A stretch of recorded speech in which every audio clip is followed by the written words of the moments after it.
Hello guys, this is your friend and we are back with a new fanfic. Which is what if Naruto built a harem with Hinata, Funu, Anko, Kurenai, Rin, and Konan part 1. And if you enjoy this fanfic then please press the like button and subscribe to my channel for more fanfic like this and comment for next part. And now let's start the fanfic. I say we put him through a strict and closely watched training program until he has full control of his abilities, then put him through the Clan Restoration Act, CRA, Homura said. I agree, and Danzo has the program that would be best for that, Kaharu said. I would agree with those two. He needs to be put into a training program as soon as possible, Fugaku said. Danzo smiled. I'm willing to take him into my program and have him trained. I'll even put him under the watchful eyes of Fugaku, he said. I'm against this motion. Yes, he has a great ability, but it's not worth him losing what little childhood he has just to train him to be an emotionless bastard like everyone else Danzo trains, Sum said. I agree with her, Hiyashi said. What proof do you have that people I train turn into emotionless bastards, as you put it? Danzo challenged. Itachi Uchiha is the first name that pops into my head, Sum replied. Danzo just sat down knowing he was beat there. The third sighed and closed his eyes. He will not be put through any special training program. Tenzo will start training him to use his Mokuden element once Naruto is out of the hospital, he said, ending the meeting. 2 hours earlier, a 5-year-old Naruto was sitting in his apartment all by himself with a couch in front of the door. He was used to spending his birthday by himself as he always did. He wished himself a happy birthday and laid down waiting for sleep to take him so he can dream about the birthday he always wanted. Next to Naruto was the training bow staff that the third got him for his 4th birthday. Every day since Naruto has been taught to use it by the third himself. Naruto clutched the bow staff and remembered the happiness he felt earlier when the third told him that he was a level 1 bow staff master and that he only had 4 more levels until he mastered the weapon. Standing outside Naruto's apartment was the shyest Hyuga, and quite possibly the shyest person ever in the history of people, Hinata Hyuga. She was holding a box that had her gift for Naruto in it, trying to get enough courage to knock on the door. After gathering enough courage, she reached out, and before the door opened she heard the sound of glass breaking and yelling from inside the apartment. Hearing her crush's screams, her courage went through the roof and she gathered chakra into her hand and hit the door lock, breaking it and pushing the door open. She ran into the apartment and saw 5 ninjas. All she guessed was Chunins. Clutching her present, she ran and threw herself over the injured and screaming Naruto. The ninjas, not seeing her in time, continued their attack, but before they hit them, the 2 5-year-olds they was protected by wood that jumped out of the floor and surrounded the two.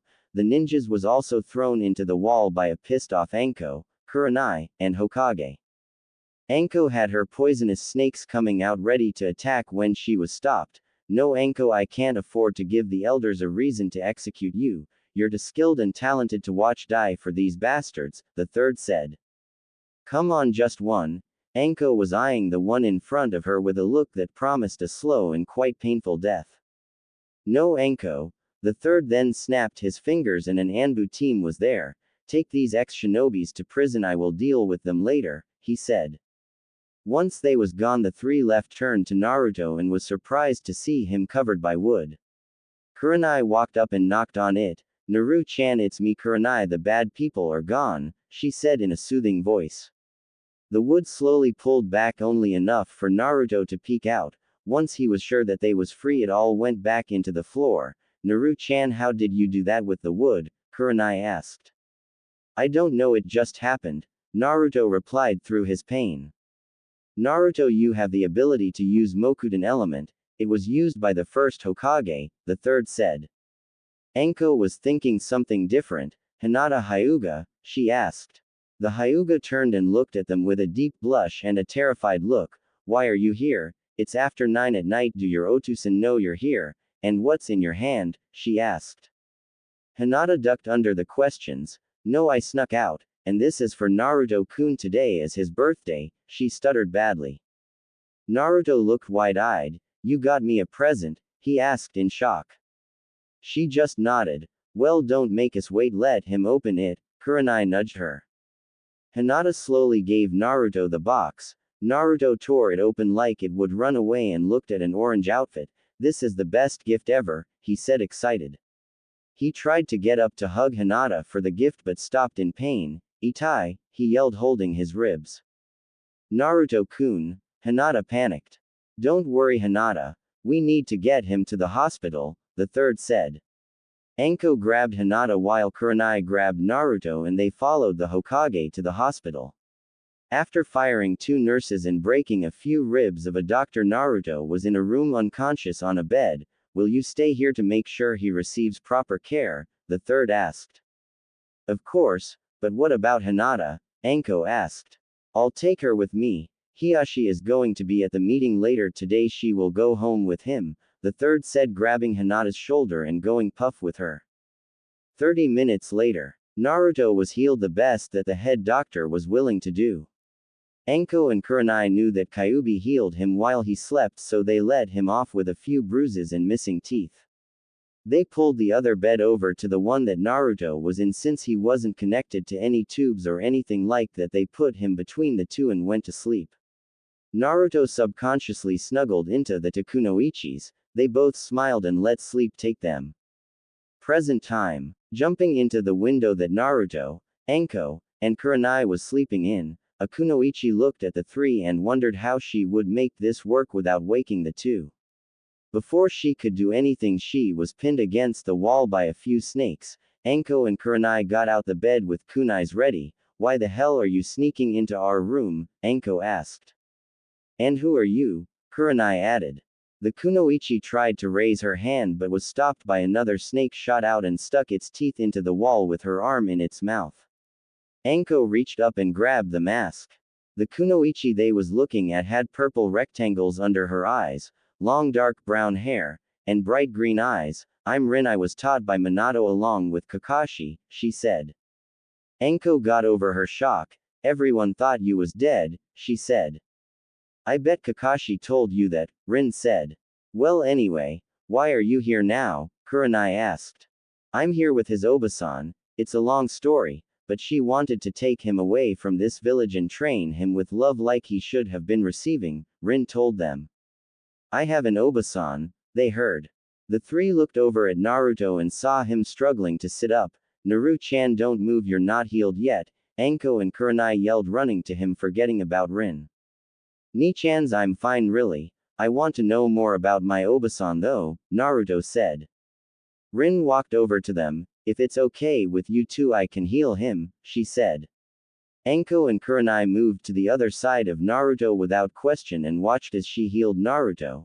Now about your Obasan, she is pretty pissed she was never told you was alive, she said. What's her name? Naruto asked. Konan Uzumaki, she is the youngest sister of Kushina Uzumaki, your cousin.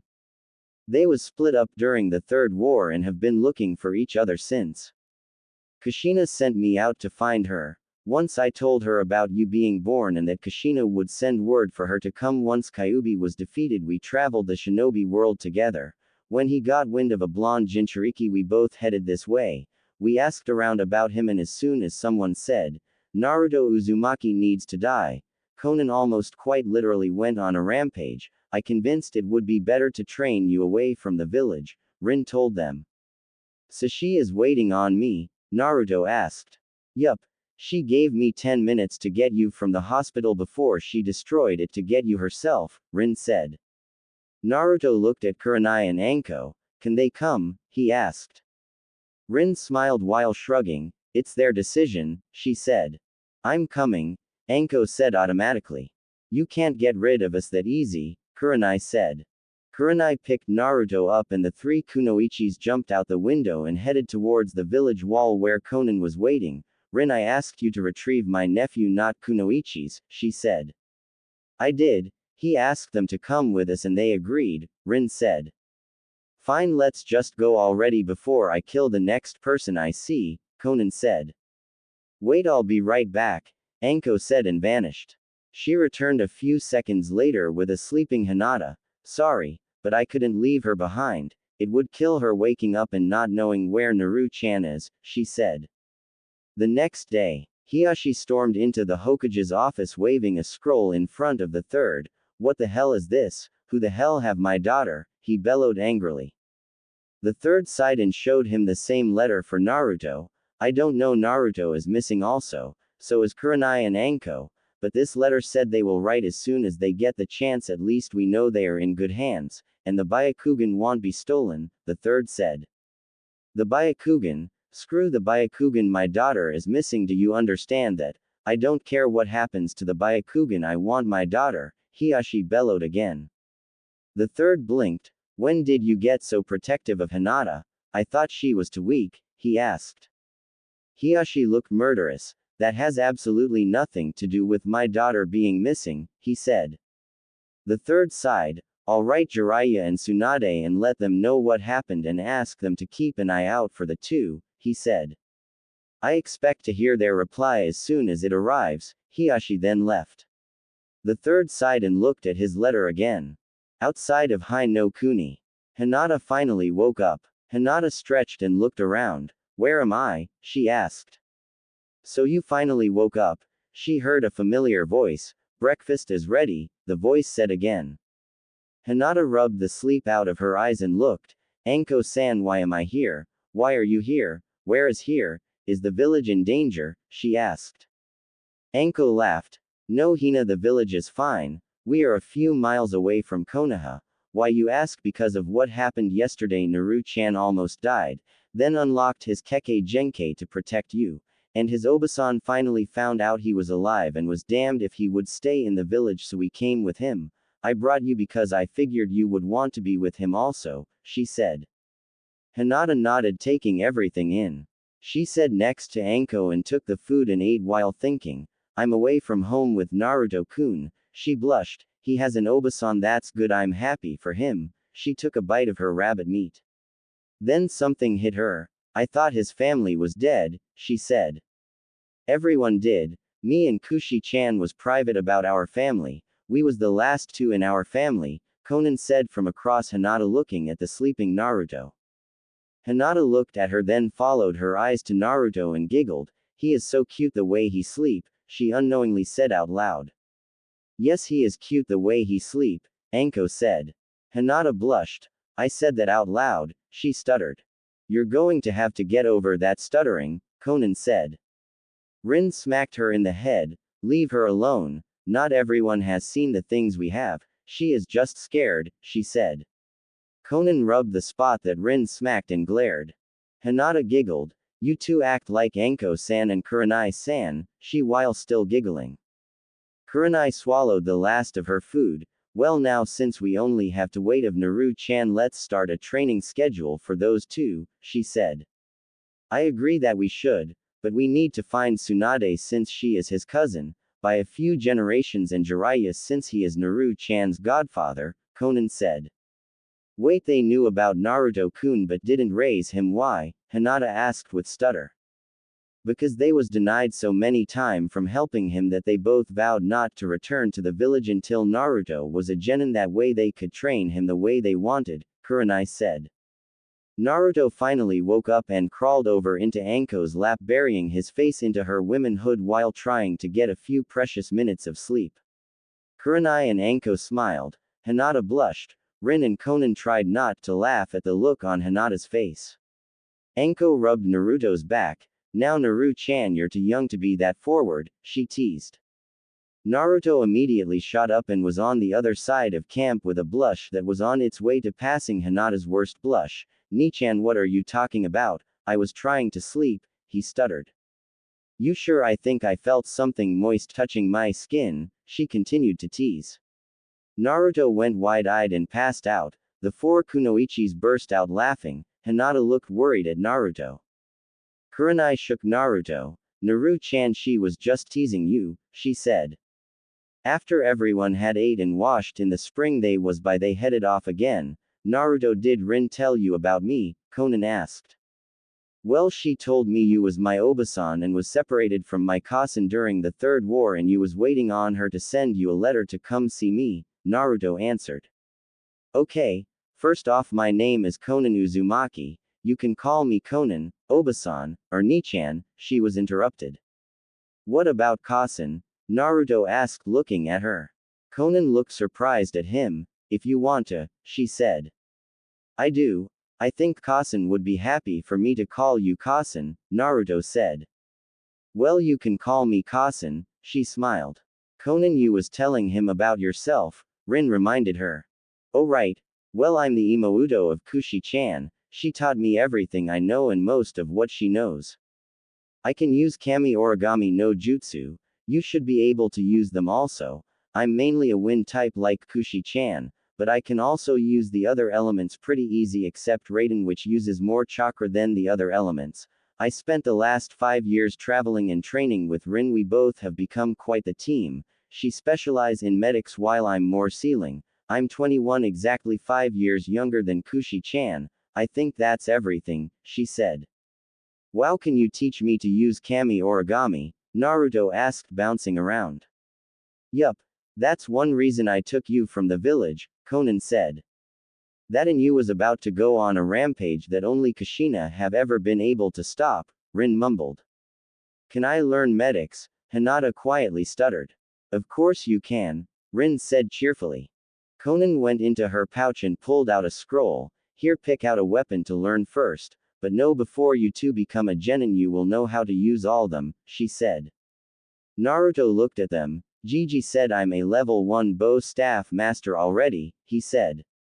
Konan nodded. Well, pick the bow staff. Each weapon has 5 levels to master. We will work on each for hours a day to increase the speed you learn at, she said. Why not have them use Kage Bushin? Anko asked. Konan shrugged. I didn't think of that, she said. Hinata looked at the weapons and picked up a fancy and harmless-looking Chinese sword. I want to learn this weapon first, she said. Well, before you two start you need to increase your chakra to use Kage Bushin without any problems, Kurenai said. For the last few hours Naruto and Hinata was made to run up and down the nearby trees in order to increase their chakra and control.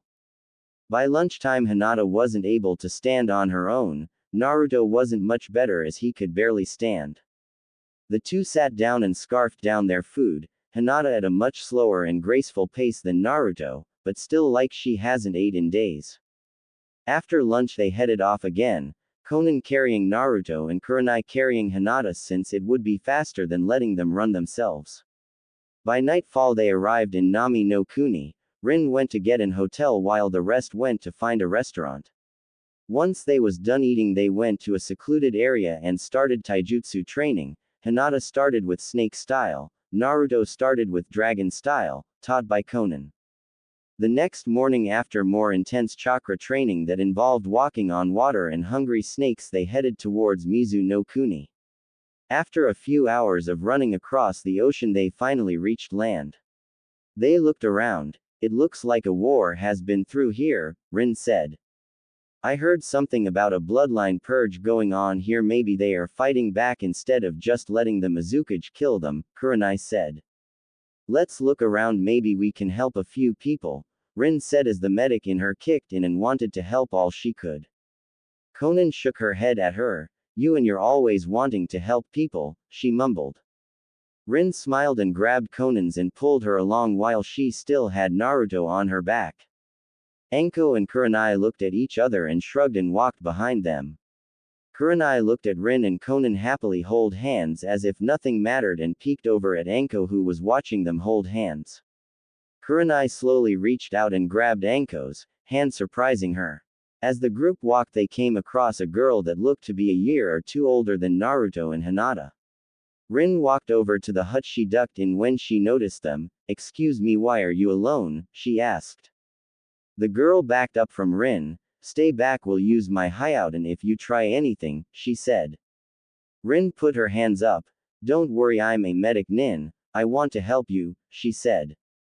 How do I know you won't try and kill me like Otusan did? She asked. What? Konan started but was quieted by a look from Rin.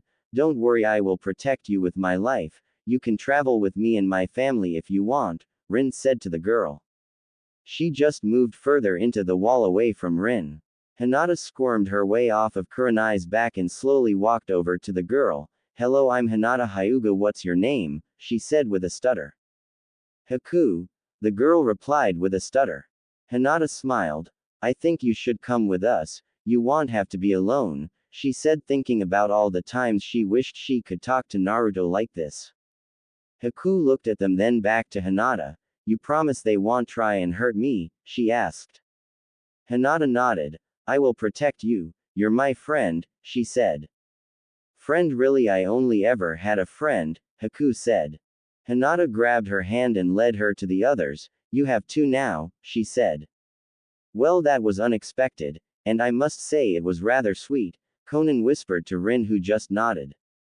Naruto happily walked over to Hinata. Hinata, who is your friend? He asked rather loudly. This is Haku-san, Hinata replied with a stutter and blush.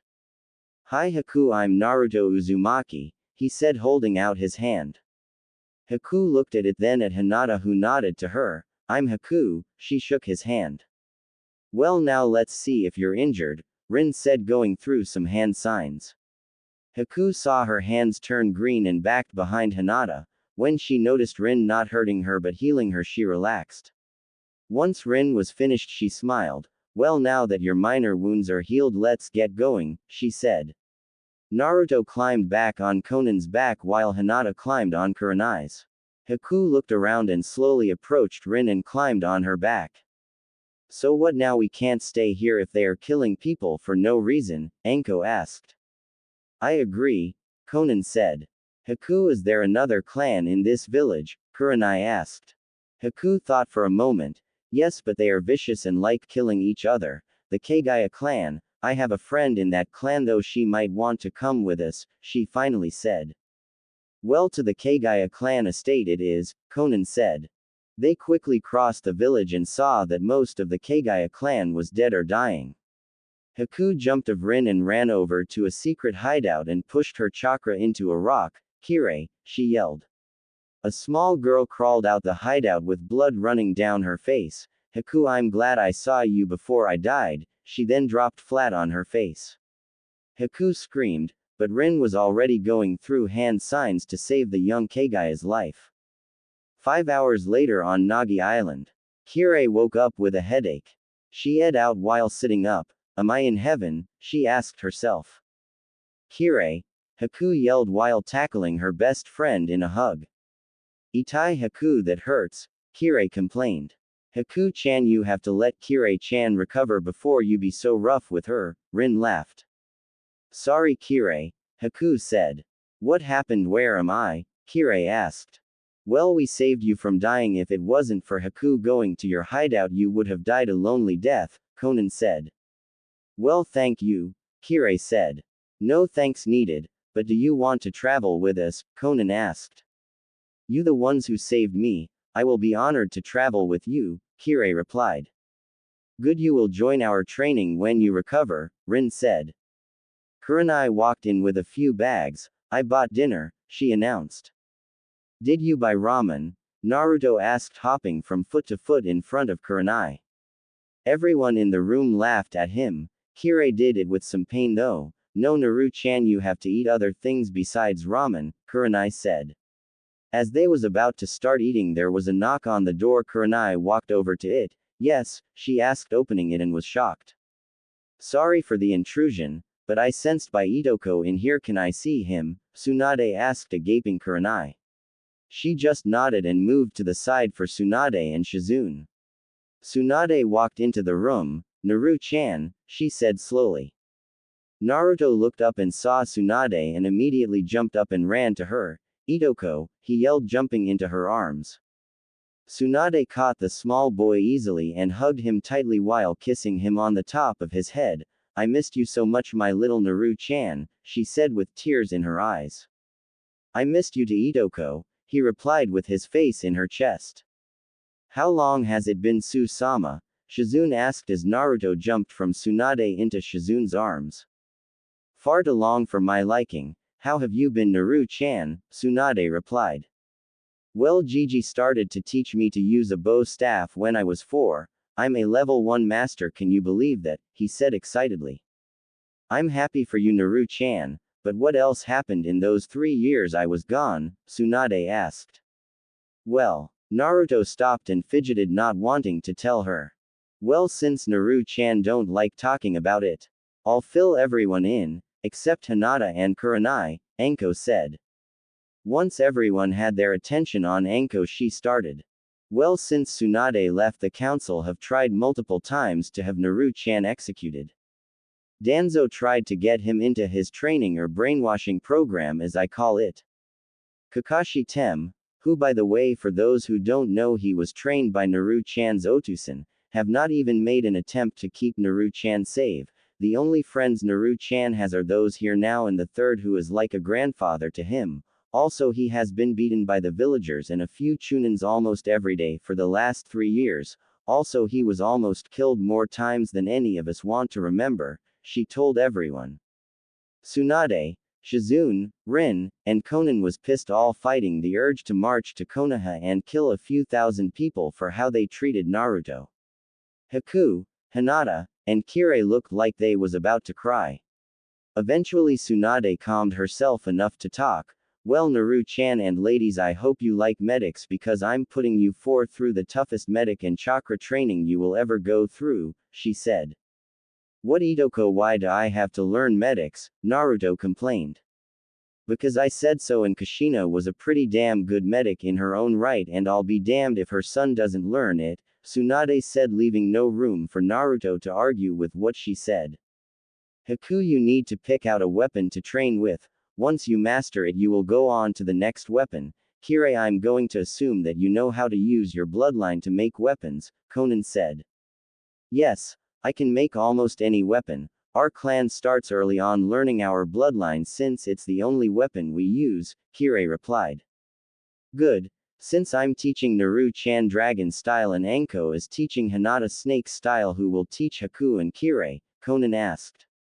I'll start Haku on medic style, Shizune said. I'll start Kirei on crane style, Kurenai said. I'll teach them the book crap and other things like that they need to know, but I'm assuming that once they learn the style they will rotate to learn the other style, Tsunade guessed. Correct. They are going to be the most well-rounded team ever, Konan said. Tsunade smiled. Well, kids better be ready for hell because you just entered it and the only way out is through hard work and outstanding teamwork, she said. The four kids just groaned while imagining the pain they would be put through. In Konoha, Hiyashi rushed into the Hokage's office. Did you find out anything? He asked. Yes, Hiyashi. They are with Tsunade training. She said that if you want you can send scrolls on the Byakugan and Jiyuken for Hinata, but it's completely up to you, the third said. Hiyashi let out a breath. Is she hurt? Hiyashi asked. From the letter I received, she is in perfect health, and is being put through a very demanding physical training session with Naruto and 2 others to prepare them for their real training, the third said. Hiyashi nodded. I'll bring a copy of a few scrolls for her to learn. He then walked out. On Nagi Island, the 4 kids was laid out on the ground trying to catch their breath. Naruto had always thought Shizune was the sweetest and nicest person and had no mean bone in her body, but after what she just put them through, he was rethinking his opinion of her. Her physical training, the 7 layers of hell the 4 kids called it, consisted running 5 miles with boulders on their back, ungodly amounts of push-ups and sit-ups, 100 punches and kicks to a padded tree, more boulder running except this time with smaller boulders and on water, dodging kunais, shurikens, paper weapons, rocks, and anything else the adults could find and throw at great speeds without moving their feet, and not to mention waking up at the god-forsaken hour of 5 in the morning. I mean, really, who wakes up at that time just to go through this hell? Naruto thought. Okay, enough rest, Shizune piped up. What, but we didn't even have a full 10 minutes, they all complained. Shizune glared at the 4. She actually glared. This shocked the 4 greatly. I set up now, she said in her commander voice. They all jumped up. From what they knew, Shizune was so sweet and nice that she never talked with that kind of tone, so they didn't want to know what would happen if they didn't listen. Shizune walked in front of them. Now we need to work more on your chakra reserve and stamina so you all can use Kage Bushin to increase the rate at which you train. Get on the water and lay down, face up Naru-chan, until I tell you training is over, she told them. The four ran over to the water and laid down, finding it hard to stay atop at first, but slowly they started to figure out how to do it. Tsunade walked up to Shizune. I'll watch them. The other wanted you to join them for personal training, she said.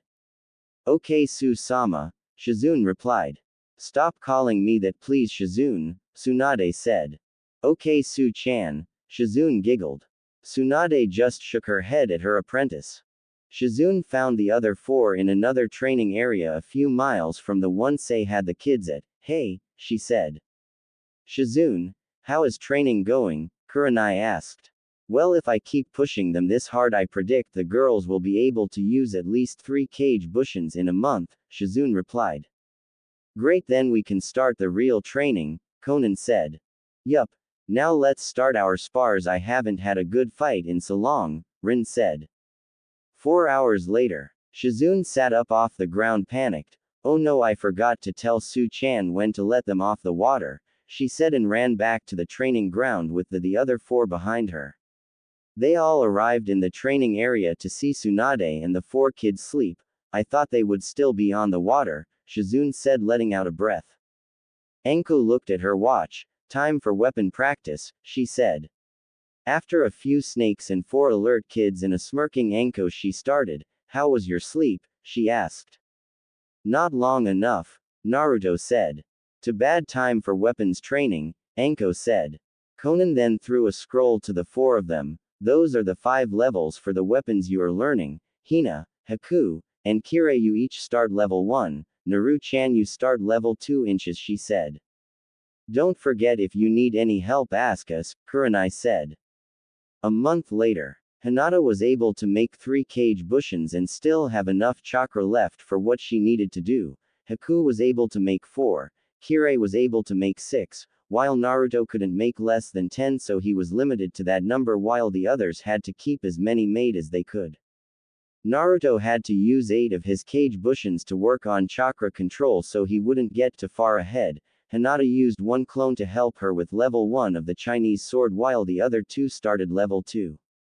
Haku used 1 clone to help her with level 1, while 2 started level 2, and the last went to work on increasing her reserves.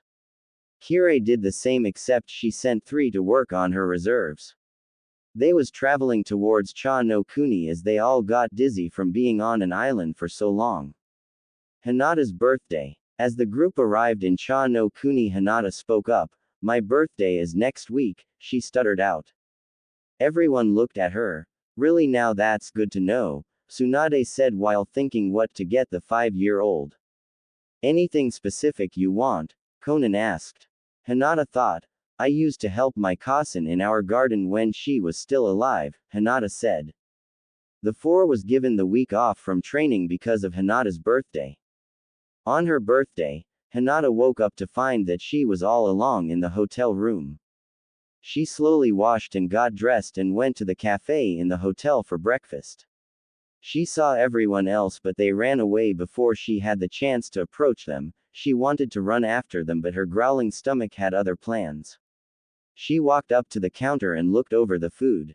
She grabbed a plate and loaded it with eggs, toast, bacon, sausage, jam, and sweet buns, and ate in while wondering why everyone avoided her for the past 2 days.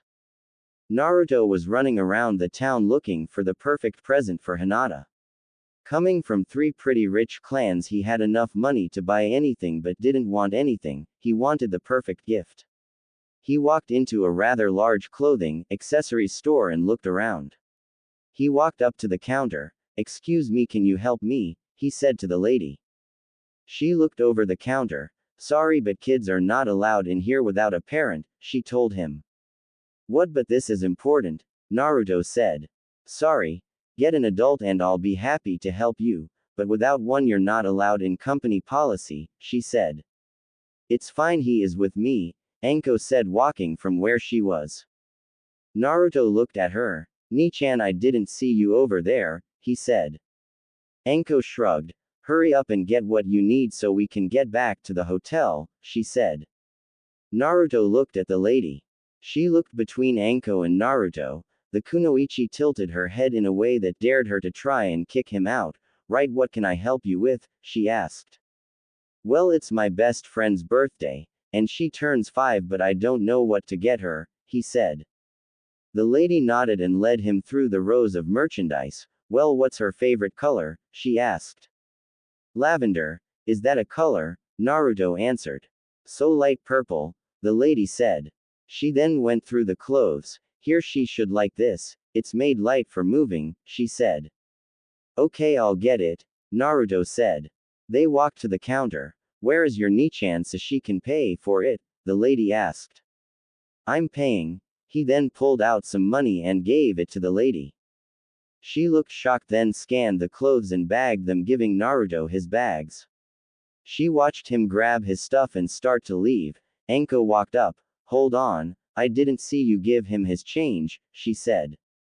I put it in the bag, she said nervously. Anko took the bag and checked it. I don't see any money in here, she said, looking at the lady. He must have taken it out then, she said. A snake flew out of Anko's arm and slammed the lady into the wall behind her. Don't with me or Naru-chan now, where is his change? She hissed.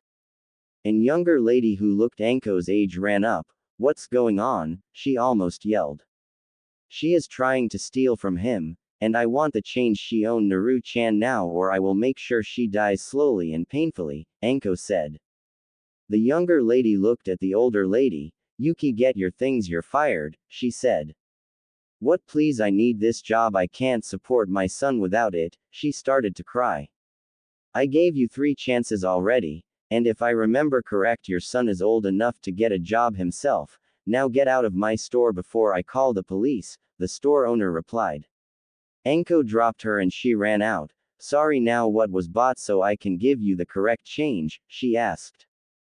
Later that night, everyone but Hinata was standing outside the door with their gifts in hand. Tsunade also had some cake and ice cream. Shizune walked in the room and busied Hinata with a random quiz on the medic stuff Tsunade had taught her. Shizune made sure that Hinata's back was towards the door, and once everyone was in the room they took a breath. Happy birthday, Hinata, they yelled. Hinata jumped and quickly spent around and saw all the presets and cake. She smiled. Wow, she said. Once they ate the cake and ice cream, they gave Hinata her presents. From Naruto, she got a pair of purple pants, a purple shirt, and purple coat like Anko's. Tsunade got her a mini travel garden and a scroll she could keep it in. Kurenai got her all types of seeds, some lavender-smelling candles. Kirei got her a set of kunais and shurikens. Haku got her some senbons in a book called 1000 Plants and 10,000 Ways to Use Them. Anko got her a chakra-enhanced necklace that had a picture with all of them in it. Konan got her a Chinese sword since she liked the practice one so much. Rin got her a few jutsu scrolls.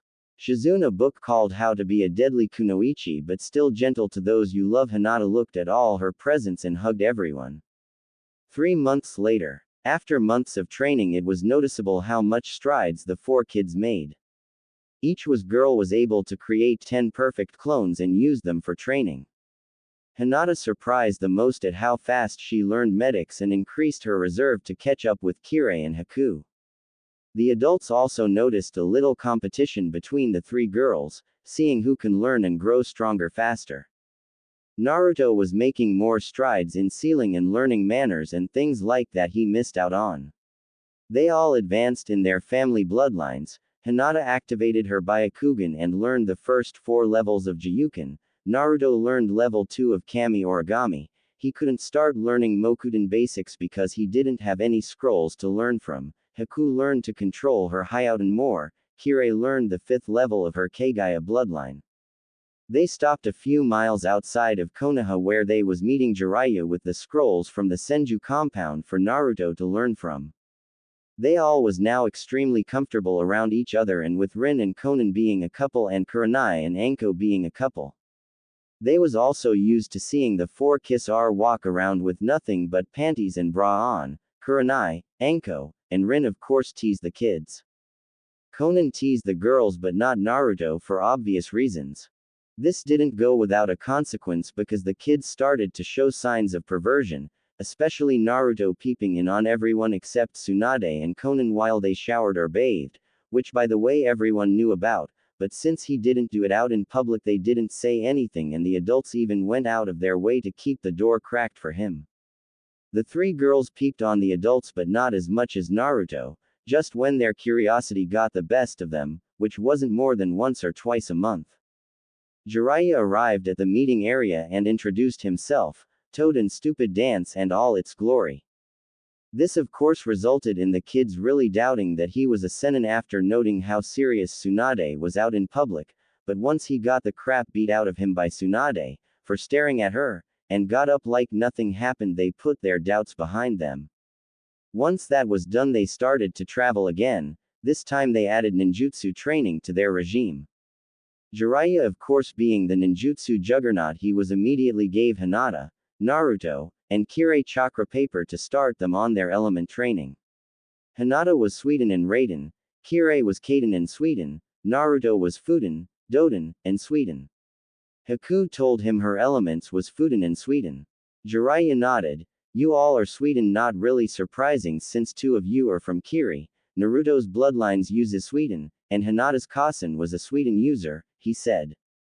So you can train them in every element, Kurenai asked. No, we have to go to Kumo to find someone to train Hinata in Raiden, but I can train them in everything else, Jiraiya said. Well, let's head there now. Element training will take a few years and I'm tired of constantly moving around, Tsunade said. Fine with me, Konan said. Wait, wasn't there a report that Kumo tried to steal the Byakugan a few months ago? Jiraiya asked. I wrote to Sensei about it. He said that it was a rouge group of Kumo nins who all was banished from the country for their radical acts and experiments, Tsunade said. So with that the group left Hai no Kuni and went to Kaminari no Kuni. After a few weeks of traveling they arrived at the gate. Hello, what can I help you with? The guard asked. Can we see the wreckage? Jiraiya answered. Sure, follow me. He took them to the tower. Once inside the wreckage greeted them. How can I help you? She asked. Well, we have a student whose element is Raiden and no one to train her. I was wondering if there was a way she could get trained here, Jiraiya said. The wreckage thought for a minute. Well, I am working with the Hokage to get an agreement between our villages. How about I let a Junin travel with you and train her? She asked. That will work, Jiraiya said. One moment please. The wreckage pushed a button. Yugito, can you please come to the office? She asked. I'll be there in a minute, they heard.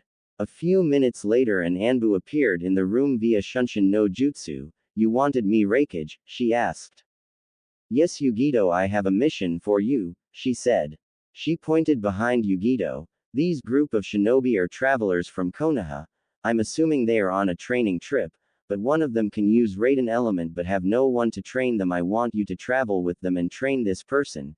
You will stay with them until they return to their village. This mission will be part of the working agreement we are setting up with Konoha, she said. Yugito turned and eyed each of them. Okay, I'll take the mission, she said. Good. You leave whenever they are ready, the wreckage said. Itoko, I'm hungry, can we eat before we leave? Naruto said. Yes, Naru-chan, we will eat before we leave, Tsunade said, rolling her eyes. I'll show you around the village, Yugito offered, trying to be nice. Okay, but you know you can just be yourself, you don't have to be someone you're not, Konan said. Good.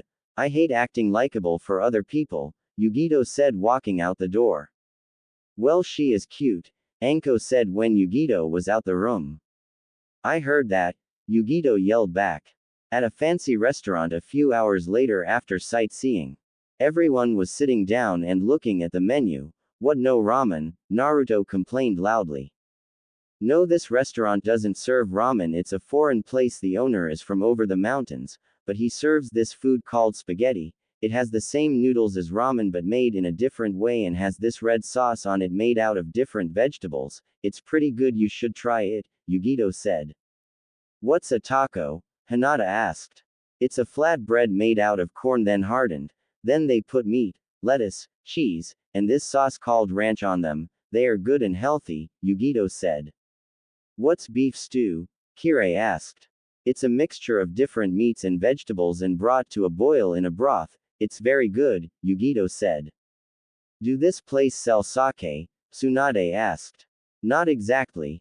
They have something called wine. It comes in different flavors and colors. It is basically the same thing except made in the West. I haven't tried it because I don't drink sake, Yugito said. What burger? Anko asked, sounding it out in a funny way. It's Yugito thought about it. It's a piece of meat between two pieces of bread. It can come with vegetables on it, she finally said. And swimming chips? Kurenai asked. That is fish cooked in this oil and cut potatoes also cooked in oil. It's personally my favorite, Yugito said. I'll take a salad and taco, Haku said. I want to know what exactly a pizza, Jiraiya said. Well, that's just the dough before it becomes bread and it's spread out like you would a pie. Then you put sauce on it with cheese and anything else you want, then cook it, Yugito said. The next morning, Naruto woke up and noticed everyone was asleep except Yugito. He walked over and sat by her on the couch. Can you take me to that restaurant? I want to see if I can buy a recipe book from them for the food they serve. It was good, he asked. Sure, come on, Yugito said. They arrived at the restaurant and asked for the cook. How can I help you too? He asked. Sir, I ate here last night and it was the first time I ever ate food from another place and it was really good. Naruto was interrupted. You really liked it? I'm glad it makes me feel good that my hard work is liked, the cook said. Yes, it was good. I was wondering if I can buy a recipe book with the foods you serve in it. I will pay you. I'm the heirs to both the Uzumaki and Senju clan, Naruto said. The man nodded, thinking it over. Okay, you can buy a recipe book, he finally said, going to get a rather big book and putting it on the table. It made a slam noise from how big it is. Naruto looked at the book wide-eyed. That's huge, he said. It has every recipe I ever collected in it. I had to pay Junins to use a copy jutsu so I can have extra, the cook said. After paying the mad, Naruto tried to pick the book up, but it was heavier than he thought. Eventually Yugito picked up the book and they walked to the hotel. They walked in and everyone turned and looked at them. Naruto, Namikaze, Senju, Uzumaki, where did you go? Who gave you permission to leave and why the hell did you not leave a note? Do you know how worried I was? Konan demanded as soon as he walked in the room. Sorry, Kasen, he said. That's not answering my question, Konan said. He asked me to take him back to the restaurant so he can buy a recipe book from him, Yugito said, showing them the book. Konan eyed the book, then Naruto, you're lucky, don't leave like that again. I was ready to destroy this village to find you, she said. And I would have been right there with her, Tsunade said. Naruto scratched the back of his head and smiled. Sorry, Kasen Itoko, he said. That's a mighty big book, Jiraiya said. I couldn't even pick it up, Naruto said.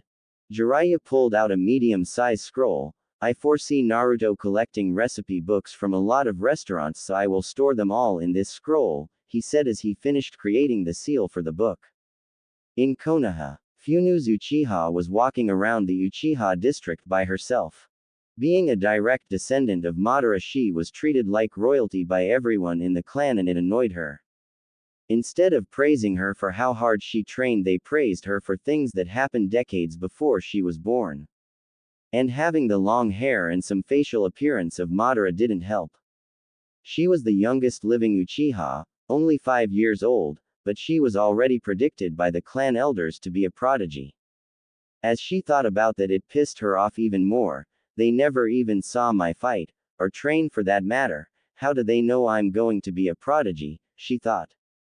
In short, everyone in the clan was starting to annoy her. Her parents died on a mission, and instead of treating her like they would any other Uchiha orphan, they treated her like she was queen of the world.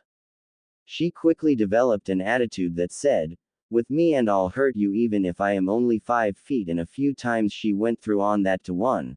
Sasuke Uchiha, the boy closest to her age, only a year older, after he kept asking for her hand in marriage. Honestly, I'm 5 years old, why the hell would I think about marrying anyone, let alone someone who can't beat me, she thought angrily. Her mental rant on how pissed off she was at the Uchiha clan was interrupted. Funu, Dinner's ready, her guardian said. Yes, Miss Makoto, Funu replied kindly to the older woman. Funu, why am I the only one who you don't talk to as if you hate them? Makoto asked. You're the only one who don't treat me as if I'm some kind of princess, you treat me the same as you do every other Uchiha kid, like a kid, Funu said. Makoto smiled, because you are a kid in my eyes, but to everyone else you are the princess of the Uchiha clan, she said. Why I don't want to be a princess, I want to be just Funu and create my own path, I hate how everyone thinks they have to give me everything, Funu said.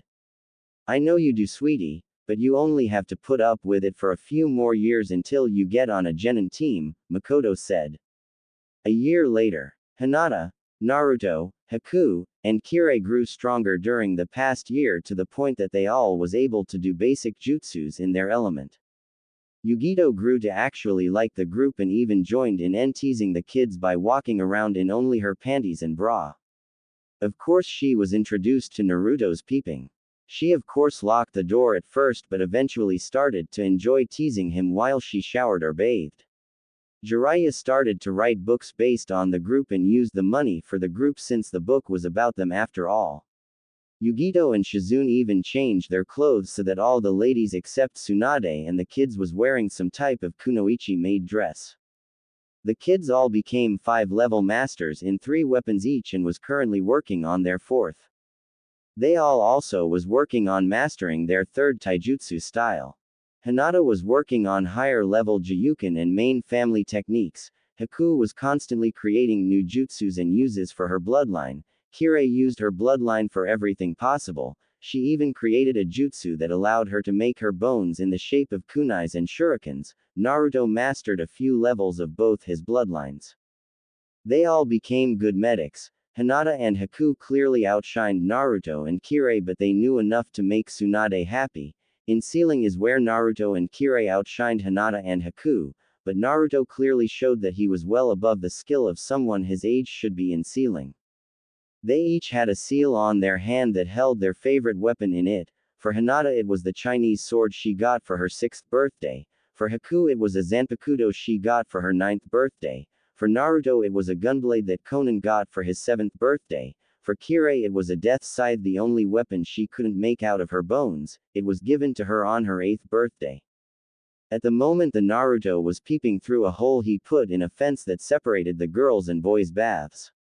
The girls was used to him doing this, but Hinata, Kirei, and Haku still was shy about him seeing them uncovered. Anko smirked and went in front of the hole and bent over. Like what you see, she asked, waving her butt in front of the hole. Naruto fell back unexpectedly from blood loose at being so close to Anko's butt. Jiraiya laughed. I think you killed him, Anko, he said. I don't see why he faints, he see it every day, Anko said.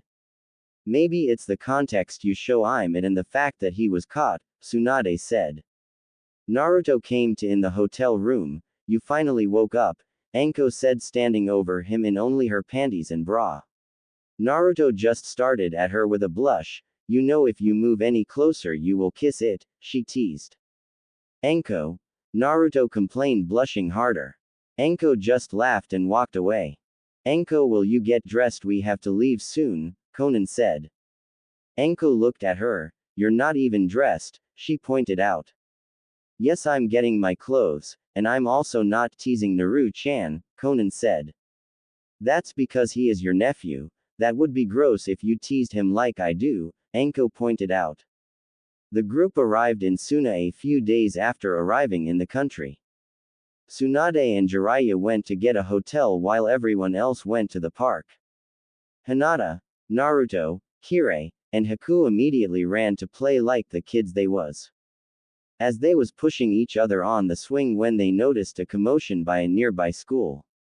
They walked over to see what was happening and saw a boy grab a ball without any hand signs from a building, and of course Naruto wanted to know who the boy was. Hey, that was so cool, how did you do that? What's your name? I'm Naruto, are you a shinobi? Because I'm training to be one. Before he could continue, Haku formed an ice block over his mouth. You will have to excuse Naru-kun, he gets excited when he sees someone do a jutsu. By the way, I'm Haku, she said. I'm Hinata, Hinata said. Kirei said. Everyone blinked at them. Do you know who you're talking to? He is a monster. He is dangerous. He will kill you if you talk to him, some students yelled. Before they could move, Kirei, Hinata, Haku, and Naruto looked at the students with emotionless face and deadly eyes from all the stories from how Naruto was treated in Konoha and how Yugito was treated as a kid in Kumo because of the demons they have sealed in them. Hinata was the first to speak and did so with absolutely no emotion in her voice. You condemn this boy who is our age for something you know nothing about, she started. How would you feel if everyone treated you differently just because of something you have no control over? Haku said. He should kill you for how you treat him like he is worthless, Kirei said as her family killing trait kicked in. You don't know how it feels to be treated as an outsider in your own village, to be forced to carry a burden without even giving your okay to it happening, Naruto said. The kids gulped and back up from the four scary-looking kids. Yugito walked up to them. Naruto, Haku, Hinata, and Kirei. What the hell are you doing? She asked. They treat this boy like he is a monster, Naruto said. Because he is a Jinchuriki, it's a way of life. There is nothing you can do to change how people treat him. All he can do is learn to ignore them and only focus on those who he consider his loved ones, Yugito said. But Naruto was cut off. No buts, now go play before I punish you 4 inches, she said. The four ran off and Yugito turned to the students. You should be lucky I decided to stop them, and just because we have demons sealed in us don't make us a demon, just a jailer. She then walked away. A blonde girl came running up. Gaara, you okay? I heard screaming and ran as fast as I could, she asked. Yes Tamari, I'm fine. He thought about what the older blonde said. Tamari, how do you treat a loved one? He asked.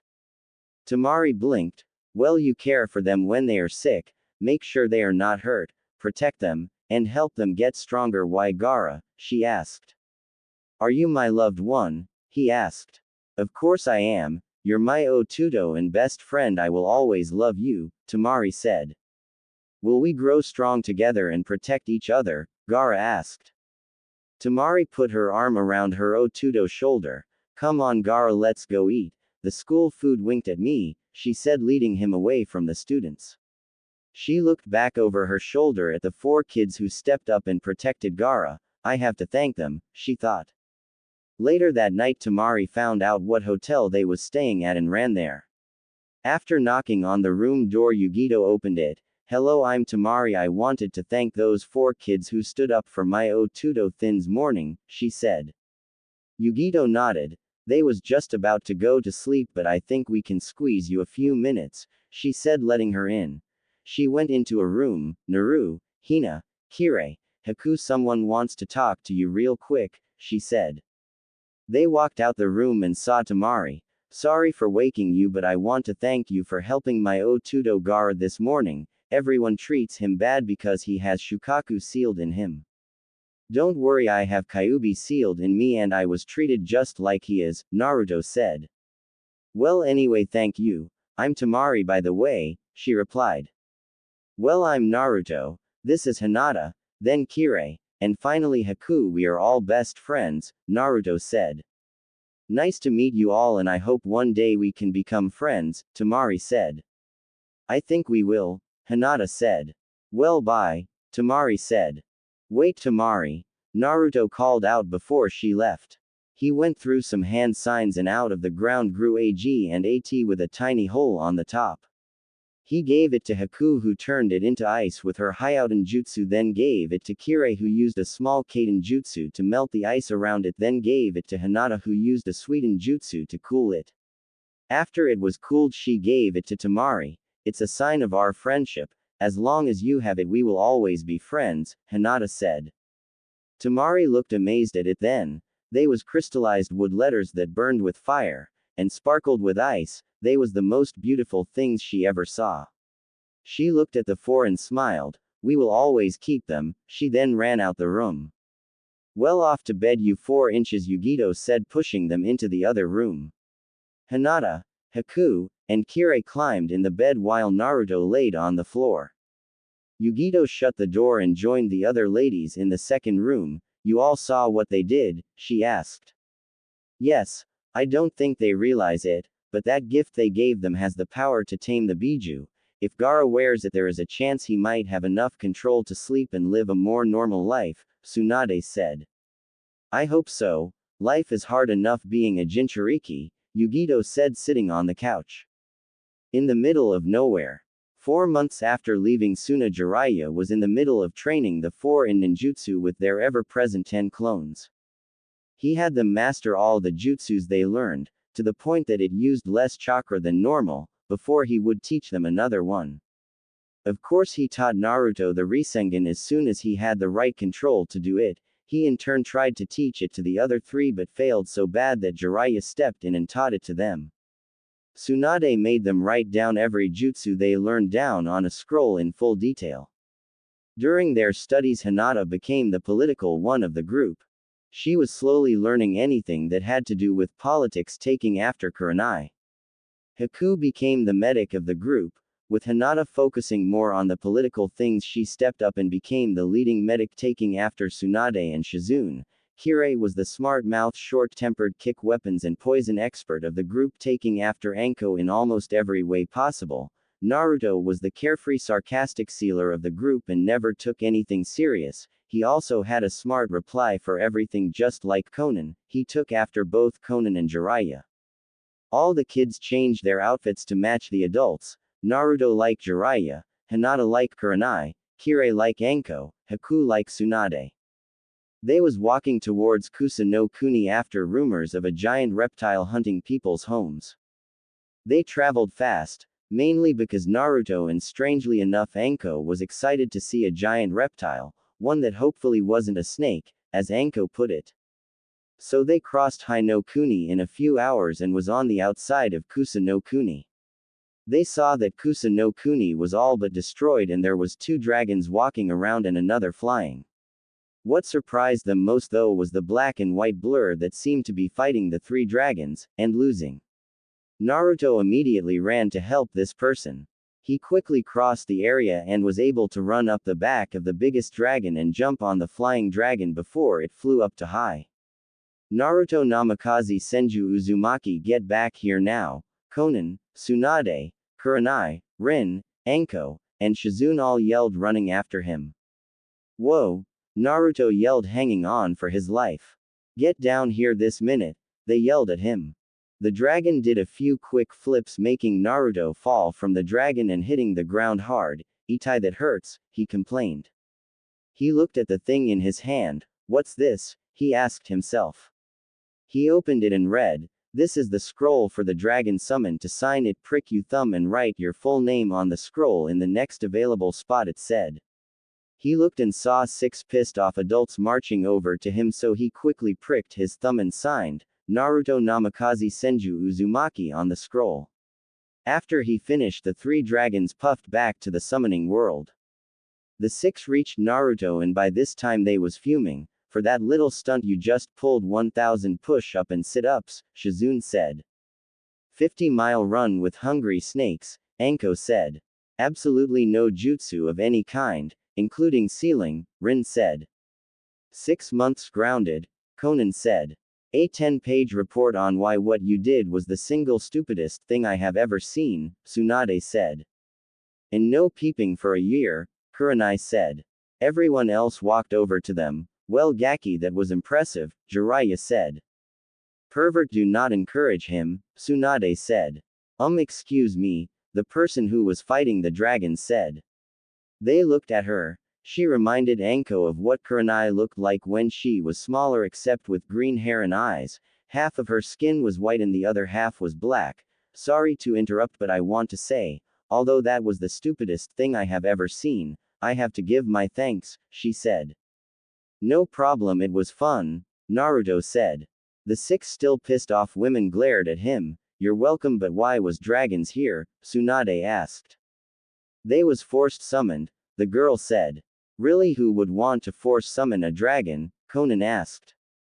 My Otusen Zetsu, she replied. Then why was you fighting them? Yugito asked. I was trying to send them back to the summoning realm, but one dragon is hard enough, 3 and it's almost impossible to hit them, she replied. But why? Anko asked. She shrugged. Let's just say I hate my Otusan for abandoning me, she told them. Well, since there isn't much of a home left, maybe you should travel with us, Naruto suggested. She looked at the group for a long time without saying nothing. Sure, I have nowhere else to go, she finally said. Don't Zetsu have large flytraps covering the upper half of his body? Jiraiya asked. Yes, only the men in our clan have those. They help control their cannibalistic tendencies. The women are more calm than the men, so we don't have them, she said. Well, I'm Hinata. The blonde idiot is Naruto. These two are Haku and Kirei, Hinata said. I'm Riri, she told them. 5 years later, after meeting Riri and her joining them on their travels and training, it was quickly realized that she was at least a few years ahead of the other 4 as far as training goes. But her personality was very reserved and she didn't like to talk to people she didn't consider her friends. She was 10, the same age as Kirei, and was able to use her bloodline with ease. Her element was Suiden and Doden due to her bloodline closely related to plants, which got her to notice Naruto because of his Mokudan ability being so similar to hers. She also showed them her lizard summon, making her the second of the kids who had a summon along with Naruto. During those 5 years, Hinata found a phoenix summon contract, Kirei found a hawk contract, and Haku found a panther contract. After Riri became close to the group, she started to notice Naruto's peeping habit that he had. She went to Kurenai about it and was told that he never goes further than peeping, and if she didn't like it, then tell him not to peep on her and he won't.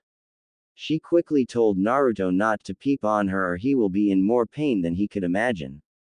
They was sitting around a fire when Konan surprised them all. So how long until we go back to Konoha? She asked. They looked at her. Did you really ask that? You was ready to blow that village to smoke just a few years ago, Rin said. I know, but Kushi-chan wanted Naru-chan to become a shinobi there, and if I have any say in it, he will, Konan said. Well, we can go back now and enter them into the academy, Tsunade said. What more years of pointless studying? The blonde 11-year-old complained. It's only for a month, Naru-chan. Konan then turned to Tsunade. Well, they already finished everything we can give them right now. All they need to do is become a ninjas and we can train them in more things, especially Naru-chan because he can't learn the more complicated stuff in our bloodline until he become a genin, Konan said. The same with his Mokudan bloodline and Hinata Byakugan, so we will have to go back eventually, Tsunade said. Well, we are near Konoha, we could arrive there tomorrow, Jiraiya said. Riri, are you going to join the academy? Tsunade asked. I'm already a chunin, and I'm 15 inches, Riri replied. Oh right, I forgot. Let's get some sleep and we can go to the village tomorrow, Tsunade said. The next day at Konoha Gate, the group walked towards the gate. As they walked, Naruto got nervous from the last time he was in the village. You think they will try? And he left his question off. I want them to try, it will give me a reason to kill them, Konan said. Don't worry, Naru-chan, no one will even think about harming you in the village, Tsunade said. Especially when you consider you're the heir to 3 of the biggest clans in the elemental nations, best friends with the heir to the biggest clan in Konoha, and have a kill-happy Obasan and Itoko, Anko said.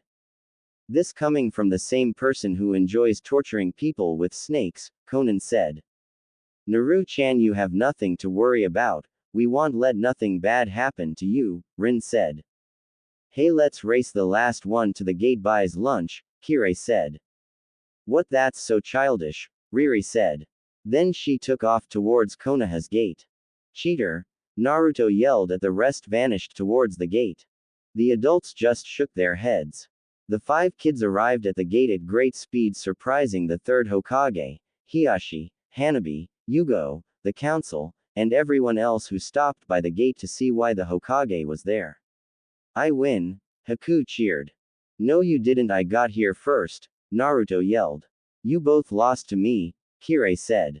All I know is no one was here when I arrived at the gate, Hinata said.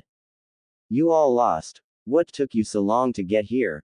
Konan asked from the top of the wall with Rin, Tsunade, Shizune, Anko, Kurenai, Jiraiya, and Yugito all who looked down at the kids and laughed. How did you get up there? I didn't even sense you pass me, Riri asked. That is a secret, Yugito said. Everyone who was there looked up at them. When did they get up there? Most of the shinobi thought. After everything settled down, Naruto looked at the third. Hey Gigi, did you miss me? He asked loudly. The third chuckled. Yes, I did. Naruto, how have you been? He asked. I've been great. Made some awesome friends, Naruto said. He then looked at the sky. So Gigi, how much trouble am I in? He asked. The Hokage was surprised by the question, as was everyone else, but he didn't show it. I have no clue what you're talking about, he said.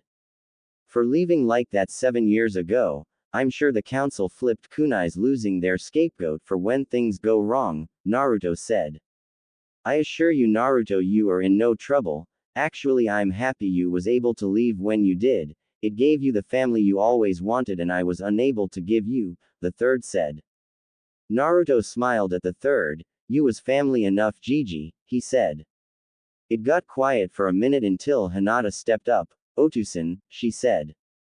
Hiashi looked at her. From the look in his eyes she could tell he was happy to see her. Hinata, he simple said with a small smile. What the hell all these people for a bunch of worthless kids, I thought it was something important, they heard. Sasuke, shut up or I'll kick your again, they heard a female's voice say. Whatever Funu, just because you're the princess of the Uchiha don't mean you can beat me, Sasuke said. Funu already walked away from Sasuke and was ignoring him, looking at the new people. Sasuke was fuming at being ignored like that. Funu looked at each one, sizing them up and determining their level. As she looked at them she nodded, knowing that they all would make great sparring partners, unlike a certain Uchiha who always followed her like a lost retarded puppy. Her eyes stopped on Naruto for longer than Kirei and Haku. She looked him up and down a few times before meeting his eyes. Bright blue met dark black. Naruto blushed and Funu smirked before turning her gaze to Hinata. As soon as their eyes met, sparks was flying at the tension between the two, as if they knew that the other was a rival or something. Everything around the two was blocked out and they started each other down. A leaf blow between them and they both vanished, surprising everyone. Hinata and Funu attacked each other at least Chunin speed. Neither had their dujutsu active and it was as if they was just testing each other out. They separated for only a second and attacked again, this time with their dujutsu active. Before they met each other, Naruto was in the middle of them. Each one of his hands held the wrist of Hinata and the fist of Funu. What the hell are you two fighting for? You just met, he asked in his seldom used serious voice. Neither answered as they just glared at each other. Then the temperature around them dropped and both was frozen in a block of ice by Haku. Well, that was a good show, but let's get on with our business, the third said. In the Hokage's office. Everyone was standing in the Hokage's office, and it was crowded. The Hokage looked around. Okay, first let's introduce the new people, he said. Haku, I'm from Kiri and have a bloodline that allows me to use Hyouten jutsus at will, she said. Kirei Kagaya, I can use my bloodline, she left it at that. Riri, was all she said. The third raised an eyebrow at her. She don't talk to people she don't know or consider her friend, Tsunade said. The third nodded and turned to Konan. Konan Uzumaki Imouto of Kushina and Obasan of Naruto, she said. He looked Rin for a minute before speaking. Nice to see you again, Rin. Now since everyone already figured who I am, I will like to ask the kids to leave so that I can talk with the adults. You're free to do whatever as long as you don't cause any trouble, he said. Hinata, you should go see Hanabi, Hiashi said before Hinata walked out the room. Well, I'll see you all later. I'm going to the Hyuga compound, Hinata said. Bye Hina, I'm going to get some ramen, Naruto said. I guess I'll hang with Naruto since I don't know this village, Kirei said. At the ramen restaurant, Naruto, Kirei, Haku, and Riri walked into the ramen restaurant.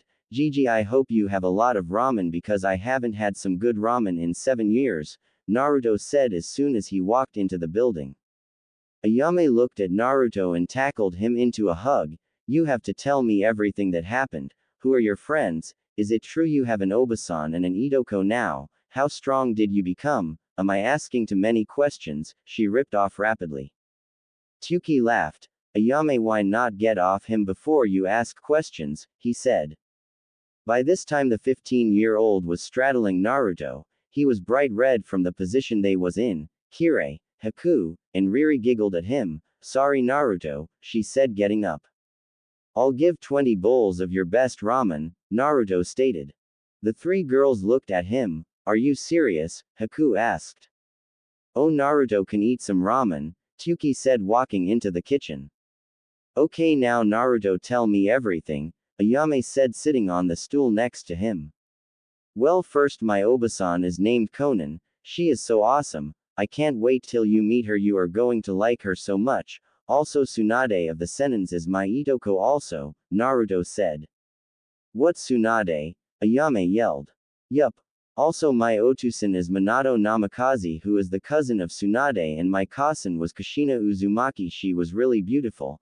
I have a picture of them. He then went on to tell her a very detailed description of everything that happened on his trip with Kirei and Haku, adding things. They was interrupted. Excuse me, can I order some food? They heard. Can't you see I'm busy learning everything my best friend went through the last 7 years? Ayame said, annoyed without looking at the person. Ayame, I think you should serve your costumers, Naruto said. Okay, fine. Ayame got off the stool and looked at the costumer. Oh, sorry Suduru, I just haven't seen Naruto in 7 years. I missed him so much, she said. Suduru looked at Naruto and blushed slightly. He is cute, she thought. It's okay Ayame, can I have the normal? She asked. Okay, Dad, we need the regular for Suduru, Ayame yelled. What, Suduru is here now? With her and Naruto I'm going to be cooking all day, Tuki complained. Hey, they are our two biggest costumers and I know you don't want to lose their business, Ayame yelled back. She then sat back in front of Naruto so he could finish his story.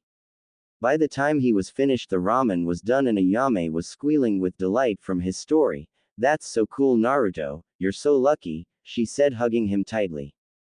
Once she let him go, Naruto dug into his ramen. He got down to his last bowl and heard another. He looked over at Suduru and saw her with 20 empty bowls of ramen. He finished his bowl. Another? He asked. Suduru looked and took this as a challenge. No one openly challenges a Akamichi like that, she thought, and ordered another. Naruto looked over. You're so on, he thought.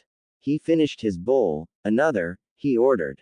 Ayame, Kirei, Haku, and Riri just watched amazed and disgusted at the two scarfing down their 30th bowl of ramen. Hinata and Hanabi walked into the restaurant. Hinata introduced Hanabi to her friends, but Hanabi was more interested in the two scarfing down ramen. She just stared at them in awe as they had their eating competition. On the 35th bowl, Naruto couldn't eat anymore and raised his hand in defeat.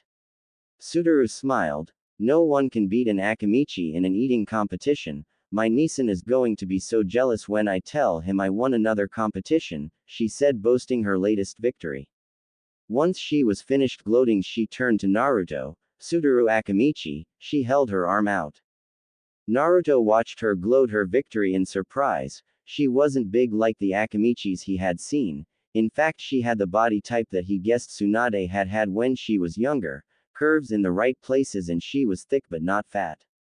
Naruto guessed if he was to hug her his hands would touch behind her back, if barely. She had the cutest red circles on her cheeks that he had ever seen, with long red hair, and she seemed to be a sweet and nurturing person. How can someone eat so much and still have a great figure like that, he thought when she spoke to him. He blinked. Naruto Uzumaki, he shook her hand lazily. Everyone but Naruto noticed how Suduru blushed when talking to Naruto. Suduru held his hand as long as possible until Hinata cleared her throat and pointed to her hand. Suduru let go of Naruto's hand with a blush and ran out the restaurant. First day of the academy. Hinata, Naruto, Haku, and Kirei walked into the assigned classroom and looked around. Immediately they recognized Funu, Sasuke, and Suduru. Looking around, they saw a pink-haired girl fawning over Sasuke who was brooding, but about what they didn't know or care.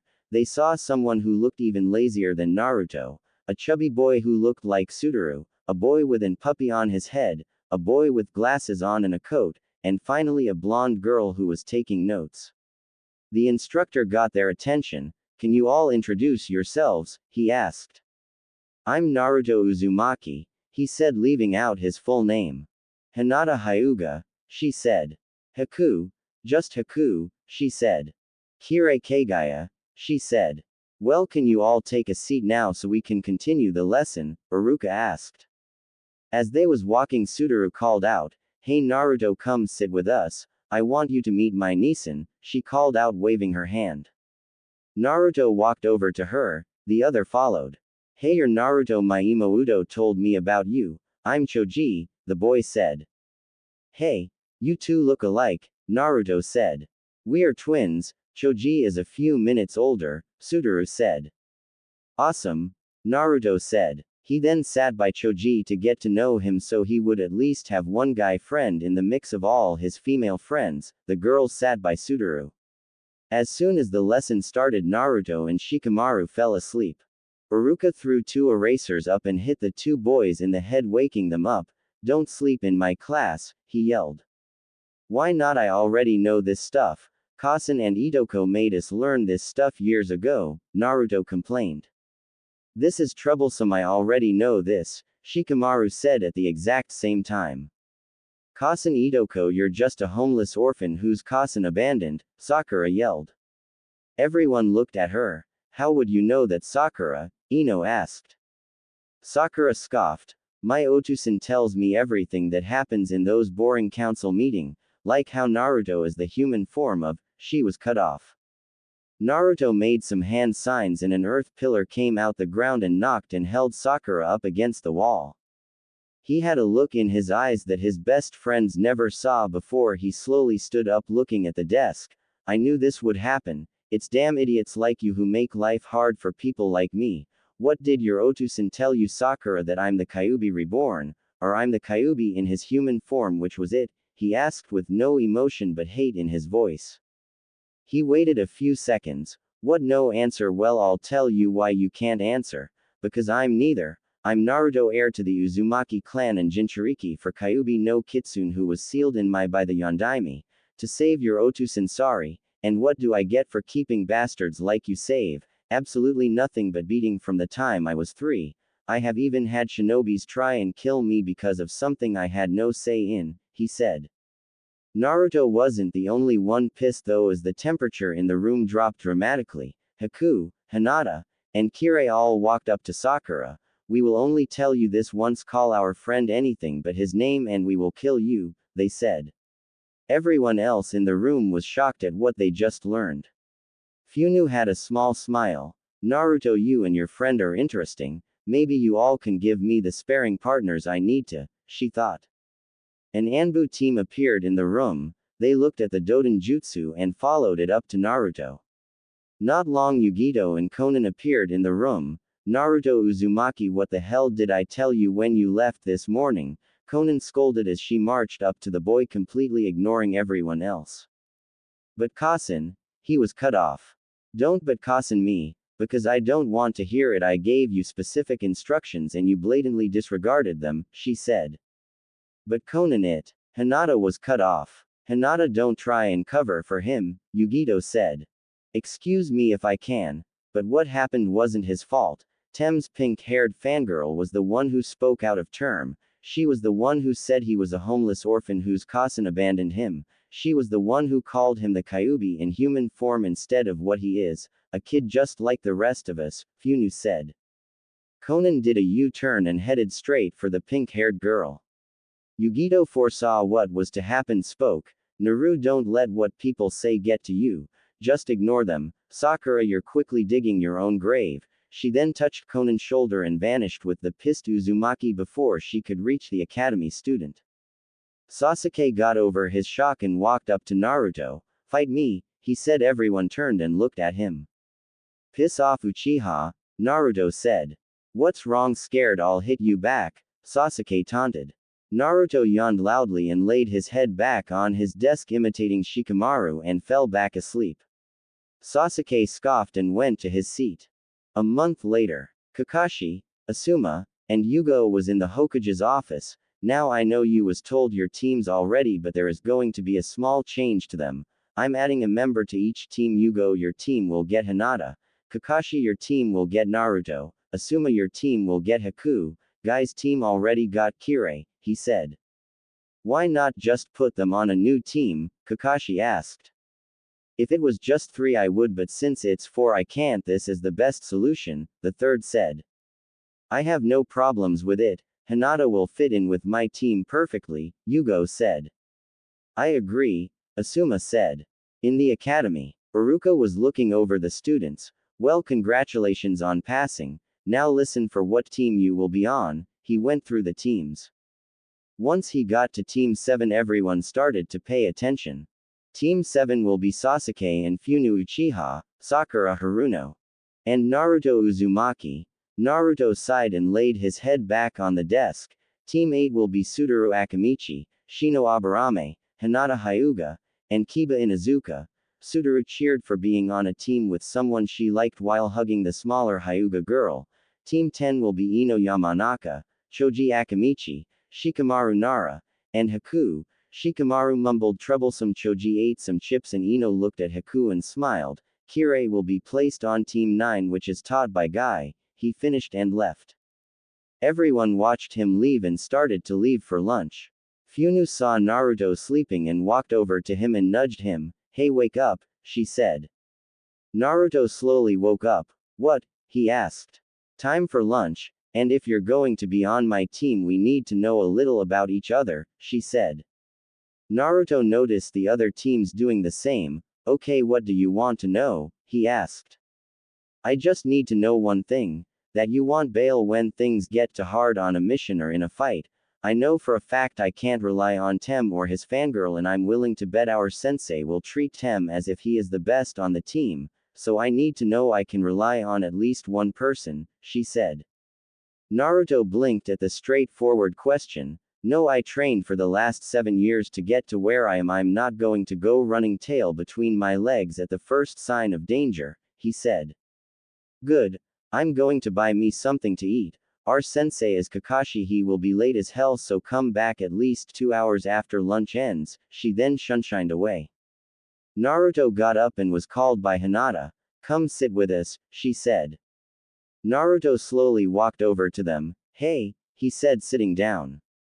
Here I made food for my team. There is extra. I have to start remembering everyone don't eat like Choji, who I usually cook lunch for, Suduru said. Thanks, I'm starving. Naruto grabbed the food and dug in. Hinata smacked him in the head. What? He asked with food in his mouth. You're being rude, she said. Oh, sorry, Suduru, this is really good. I have to start coming to you to cook my food. He then went back to his food. Suduru blushed at the compliment. 45 later, when the Kurenai and Asuma had left with their team, leaving only Sasuke, Sakura, and Naruto. Naruto got up and walked to the window and jumped out before the two was able to say or do anything that got on his nerves. He stuck his hands in his pockets and walked around the village. 2 hours later, Naruto was jumping through the window and saw Funu walk to her seat. As soon as he sat down, the door opened. A silver-haired Junin with his Hittite over his eye and was reading a perverted book, that was probably written by Jiraiya, Naruto guessed, walked into the room. He looked at them. My first impression, you all are worthless. Before he could say anything else, Naruto cut in. This coming from a Cyclops who is reading porn and 2 hours late to get his genins, he said. Kakashi, Sasuke, and Sakura looked at him. Funu was thinking the same thing about Kakashi. Naruto Uzumaki, you are even more worthless than you look. Get to the roof, Kakashi said, then puffed away. Naruto smirked and shunshined away in a swirl of wind and water. Funu shunshined in a burst of fire. Kakashi looked surprised when Naruto appeared in a swirl of wind and water, then Funu came in a burst of fire. Naruto sat on the step and started to daydream about eating ramen cooked, surprisingly by Suduru and not Chuki. Eventually Sasuke and Sakura came to the roof. Good, now let's start with the introductions, Kakashi said. Sensei, why don't you go first to show us what you mean? Sakura asked. Kakashi shrugged. My name is Kakashi Hatake. I like many things, dislike many other things, I have a lot of hobbies, and my dream. He stopped. You next, Sakura, he said. My name is Sakura Haruno. She looked at Sasuke. I dislike Naruto no Baka and Funu no Baka. I don't have any hobbies, and my dream is to. She looked at Sasuke and giggled. Funu rolled her eyes and sighed in a dramatic way. You next, Lady Uchiha, Kakashi said. I have a name and it's Funu. My likes is none of your damn business, neither is my dislikes. My hobbies are also none of your business. As for my dream, you will know when it happens if I decide to tell it to your perverted, Funu said, pissed off at how Kakashi addressed her. Naruto listened to her after ignoring both Kakashi and Sakura and smirked. Okay, Sasuke, you next, Kakashi said. My name is Sasuke Uchiha. I don't have any likes, and a lot more dislikes. My hobbies are getting stronger. My dream, no, my ambition is to kill a certain man, he said. Kakashi nodded his approval. Naruto looked over. Ain't dream and ambition the same damn thing? He asked. Yes, Funu simple said. So that whole thing you said about an ambition was pointless, Naruto said. Just introduce yourself, Uzumaki, Kakashi said. My name is Naruto Uzumaki. He left it at that and looked up at the sky. Your likes, dislikes, hobbies, and dreams, Kakashi asked. Naruto shrugged. Why should I tell you? He asked. That's the point of this exercise, Kakashi said. Yet no one else told any of that stuff except the fangirl and the brooding bastard, Naruto said. Naruto, you will do what the exercise says or I will send you back to the academy, Kakashi said. Bullshit. You have no power over my career whatsoever, sensei, Naruto said. Your career, no, but I do have the power to send you back to the academy before it gets off the ground, Kakashi said. Try it, I'll even pay you $5 million if you can send me back to the academy, Naruto challenged. Okay, I want my money transferred to my account by the end of the week, Kakashi said. You say something? Naruto asked, turning his head from the sky and looked at Kakashi with a confused look that Funu couldn't help but laugh at. Kakashi glared. Just be prepared to pay me, he said, then was gone. Man, he sure likes to talk for someone who was 2 hours late, don't he? Naruto said. Funu walked over to the edge of the building. Uzumaki, you're a strange person, funny but strange. She then jumped off the edge. Naruto ran and followed her off the edge of the building, shocking both Sasuke and Sakura. They went to the edge to see if they was hurt and was surprised to only see Naruto running down the side of the building, then vanish in a trace of paper that started to float over the village. Hinata was sitting with her team when she looked past Yugo into the sky. Hinata, what are you looking at? Yugo asked. Hinata pointed. Naru-kun, she said. What, I don't see anyone, Kiba said. Soon the paper floated down in front of Team 8 and stacked itself and slowly turned into Naruto. Sorry for the intrusion, but I was bored and I sensed Hina over here, he said. Don't worry, Naruto, we are almost finished here, Yugo smiled. How did you do that? Kiba yelled. Naruto looked at him. Do what? He asked, then laid down and fell asleep. He sure does sleep a lot, Suduru said. Yes, it was a trait his cousin had, Hinata said. Yes, Kushina was almost as lazy as most Naras, great kunoichi but lazy as hell, Yugo said. 2 months later, in the Hokage's office. Team 7 was standing in the Hokage's office. So Kakashi, are you ready for another mission? The third asked. Yup, what do you have? Kakashi asked. Well, we have painting a fence, picking weeds, helping an old lady buy groceries. Iruka was cut off. No, absolutely no way. Not anymore, I'm tired of doing chores that the Konohamaru Corps can do. The third raised an eyebrow at him, knowing his grandson. I'm a shinobi. I was trained to be a shinobi and I will die being a shinobi. I'm not a carpenter, a painter, a gardener, or anything else like that. My entire family was and always will be shinobi, so these chores you pass off as missions Aruka-sensei does not helps me in my development in any way, and I will not take it any longer. If I have to, I will go to Itoko Su-chan and complain to her, and we all know what she will do because you are preventing us from doing things that shinobi are supposed to do. I didn't come back here to be locked up in this village doing lazy civilians' yard work. I want a real mission, and I want one now, damn it. And I'm sure that Funu agree that we are doing nothing but wasting time. We could be training or hanging with people we actually like, Naruto ranted. I agree with him. This stuff you pass as missions is a disgrace to our ancestors. I'm sure when my great-grandfather teamed up with the Senju clan to create this village, they didn't do it so as their pride and joy. Can sit around doing people's house chores. I mean, for Tem and in his pink shadow they are teaching them hard work. But for people who actually take being a kunoichi or shinobi seriously, this crap you're giving us makes me want to leave and join another village, Funu said. The third nodded his understanding. I would like to thank you both for stating your argument in a professional way instead of the loud and rather confusing way that Kiba did, but I will look through the missions and see if we have anything on your level that involve you leaving the village, he said. Naruto and Funu smiled. Hokage-sama, are you sure they can handle anything outside this village? Iruka asked. Iruka Naruto spent most of his life outside the village. Not to mention both Funu and Naruto can take the Chunin exam now and pass, possibly even the Junin exams also, and Naruto was trained by 2 senins plus Konan Uzumaki, Rin, Shizune, Anko, Kurenai, and Yugito, all elite Junins, and Funu is a direct descendant of Madara, and her skills shows it activating and mastering the Sharingan by the age of 7, and she is years ahead of where Itachi was at this point even if her rank doesn't show it, the third said. Iruka nodded and went through the files. Well, there is a guarding mission in Nami no Kuni, a bridge builder requested the mission, he said. The third nodded. You can come in, he announced. An old drunk came into the room. Here is the team you paid for, the third told him. What I paid for shinobis are kunoichis, not barely potty-trained kids, the man said in a drunk slur. Naruto leaned towards Funu, who was the only person on his team he would willingly talk to. What's worse, a one-eyed pervert that's chronically late or an old drunk trying to build a bridge, he whispered loudly.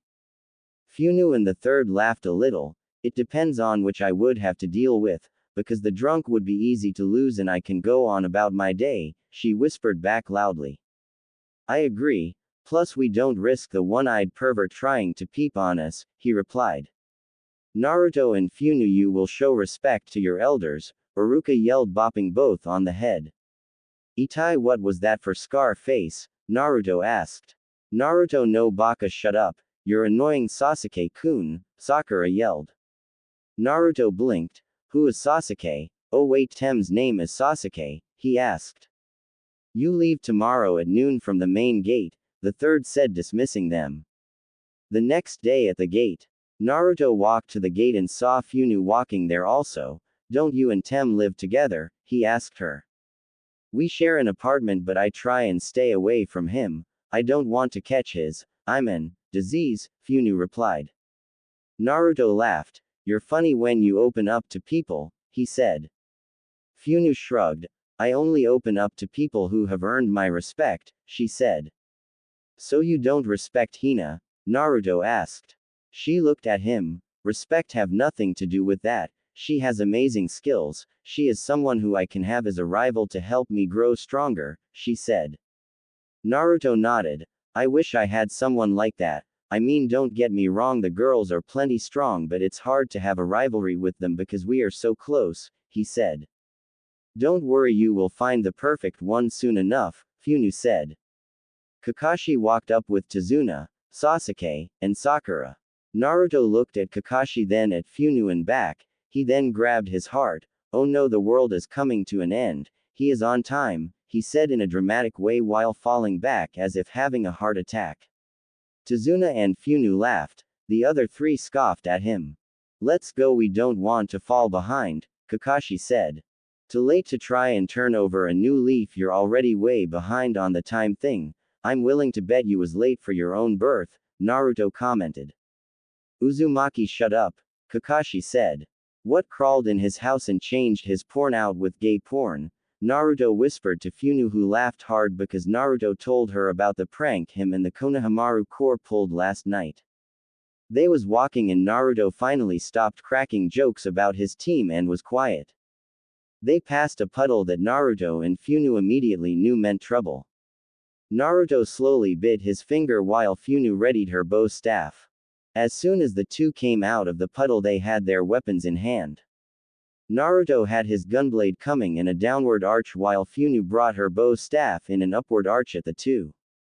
The two brothers jumped to the side and the weapons connected with the chain holding their weapon together and it broke. Naruto was about to bring his gunblade back on the one closest to him, but Sasuke ran in front of him with a kunai and stabbed the demon brother in the stomach. Naruto looked over at Funu and saw Shiwa watching them with her enemy on the ground disarmed and her staff to his neck, she smiling at him. Kakashi came out from the trees. Good job, Lady Uchiha and Sasuke, I would expect no less from two Uchihas, he said. Yes, just give my hard work to the brooding, why don't you? Naruto mumbled under his breath. Kakashi turned to Tazuna. Is there something you're not telling us? He asked. Not that I know of, Tazuna said. Then why was those two attacking you? Kakashi asked. Tazuna told them about Gato. You lied and could have resulted in Sasuke's, Funu's, or Sakura's death. Kakashi was cut off. What, am I invisible here? Naruto asked. Like I was saying, you holding information from us could have resulted in the deaths of these kids. Would you have wanted that on your soul? Kakashi asked. Apparently his villages and family safety was more important, Naruto said as if it was obvious. And the fact that he tried to refuse us from coming should have told you something was up, Funu said. Anyway, this mission is AB ranked and they are only a genin, Kakashi said.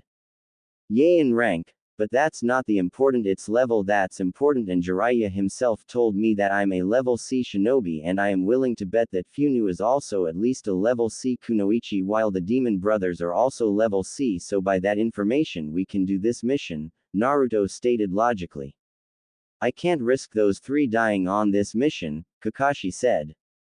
And I don't care what you can risk or can't risk, I'm still going on this mission rather you like it or not, Naruto said. You are not going nowhere but back to the village, Kakashi said. Naruto bit his thumb again. Summoning no jutsu, he summoned a medium-sized messenger dragon. Can you find Jiraiya and bring him here? He asked. The dragon flew off. Everyone looked surprised at him knowing the summoning jutsu, and summoning a dragon no less. 10 minutes later the dragon returned with Jiraiya on its back. Gaki, this better be important, I was in the middle of research for my next book, he said.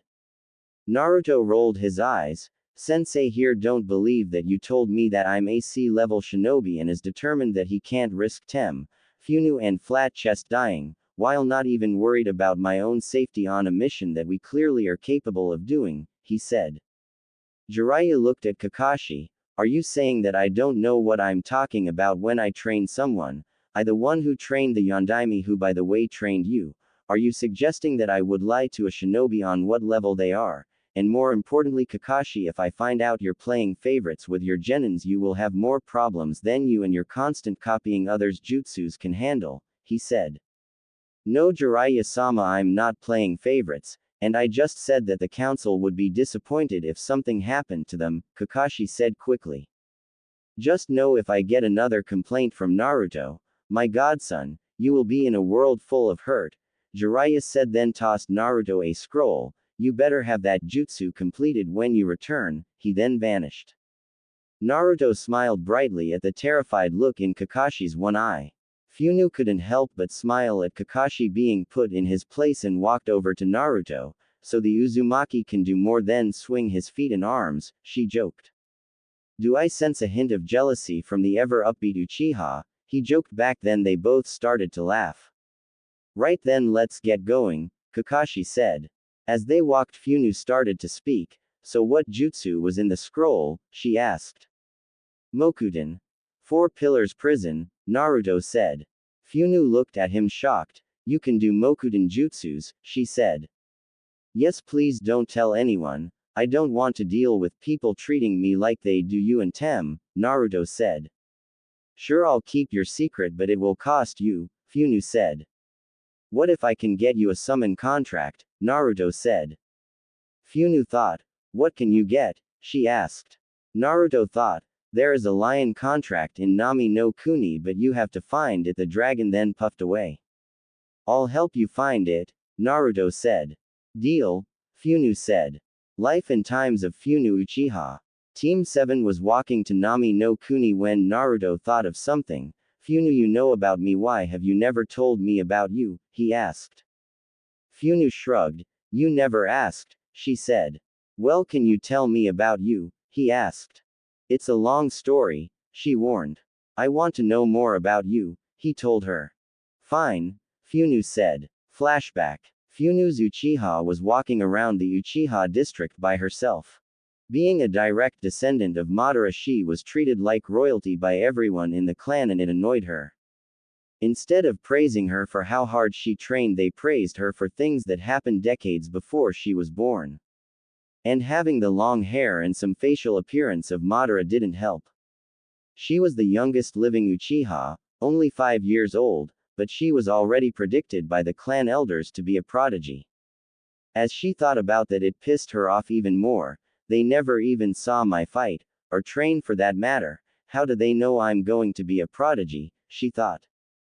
In short, everyone in the clan was starting to annoy her. Her parents died on a mission, and instead of treating her like they would any other Uchiha orphan, they treated her like she was queen of the world.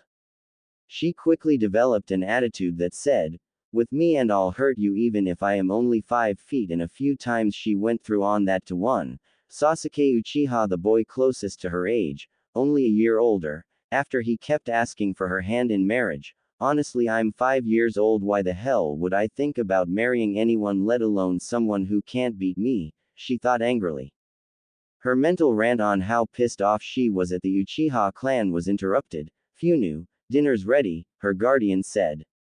Yes, Miss Makoto, Funu replied kindly to the older woman. Funu, why am I the only one who you don't talk to as if you hate them? Makoto asked. You're the only one who don't treat me as if I'm some kind of princess. You treat me the same as you do every other Uchiha kid, like a kid, Funu said. Makoto smiled. Because you are a kid in my eyes, but to everyone else you are the princess of the Uchiha clan, she said. Why, I don't want to be a princess, I want to be just Funu and create my own path. I hate how everyone thinks they have to give me everything, Funu said. I know you do, sweetie, but you only have to put up with it for a few more years until you get on a genin team, Makoto said.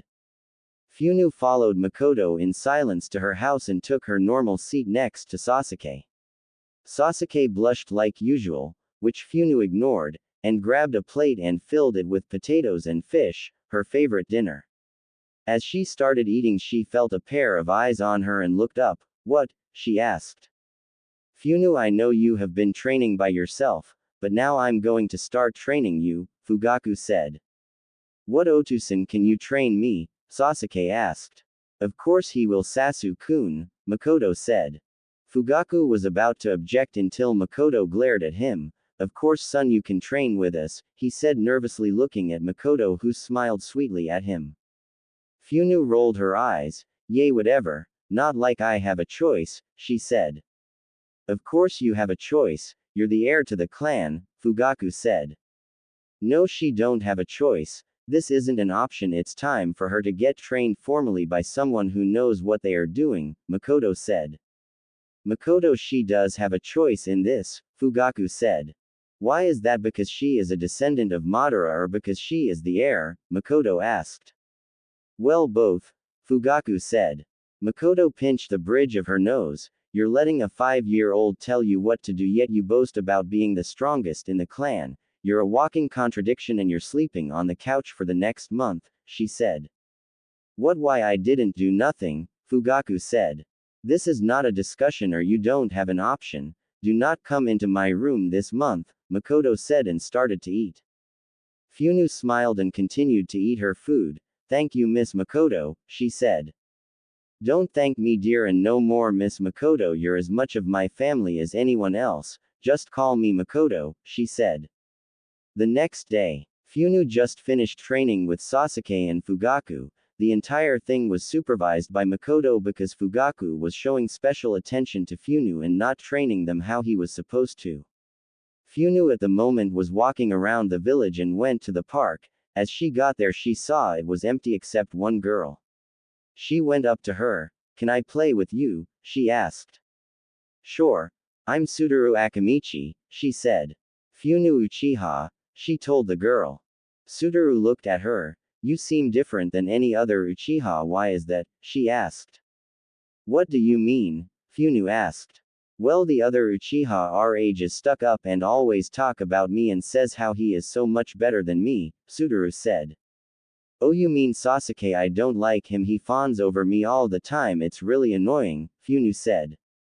So why are you so different? Suduru asked again. Well, everyone in the clan except Makoto treats me as if I'm some princess or something.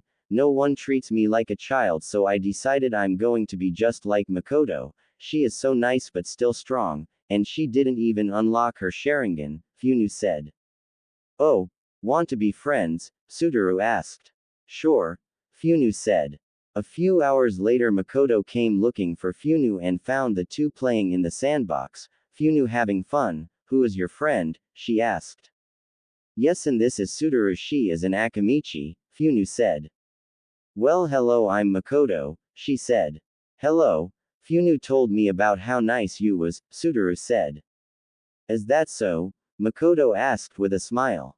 Yes, she said you was the nicest in the clan, Suduru said. Well, thank you Funu for the compliment, Makoto said. Funu smiled. You're welcome Kasen, she said. Makoto looked at her while she slapped her hands over her mouth and ran away.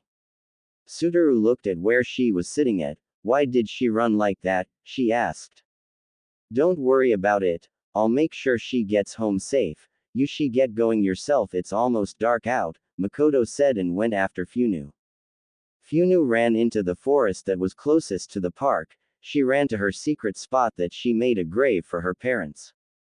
She stopped in front of their makeshift grave and fell to her knees crying. Why did you have to die? I called Miss Makoto Kasen. I didn't mean to, but it slipped. I'm sorry Kasen, I hope you're not mad, she cried. Funu stopped crying after a few minutes and cleaned the weeds and twigs off their grave. So you're probably wondering why I called her Kasen. Well, since you died, she was the only person who didn't treat me as if I'm some freaky person. To everyone in the clan, I'm Princess Funu, or Madara's legacy, or the girl who was born with Madara's spirit, or the Uchiha savior. But to Makoto, I'm just Funu, 5-year-old girl with no family, and she took me in. Funu sat between her parents' grave and cried again. Makoto watched the 5-year-old with tears in her eyes. She didn't want to, but she had to make sure she was okay and heard everything she said. After a few deep breaths, she walked out. Funu, are you okay? She asked. Funu quickly wiped her face. Sorry, I ran away like that, Miss Makoto, she said. Makoto walked behind the 5-year-old and pulled her into a hug. Don't be sorry, you're still trying to get over your parents' death, and I'm not trying to take their place, just make it easier for you, she said. Funu turned and hugged her. Thank you, Miss Makoto, for being so nice to me, she said. Makoto smiled. You're like the daughter I always wanted but can never have, she admitted. Why can't you have a daughter? Funu asked.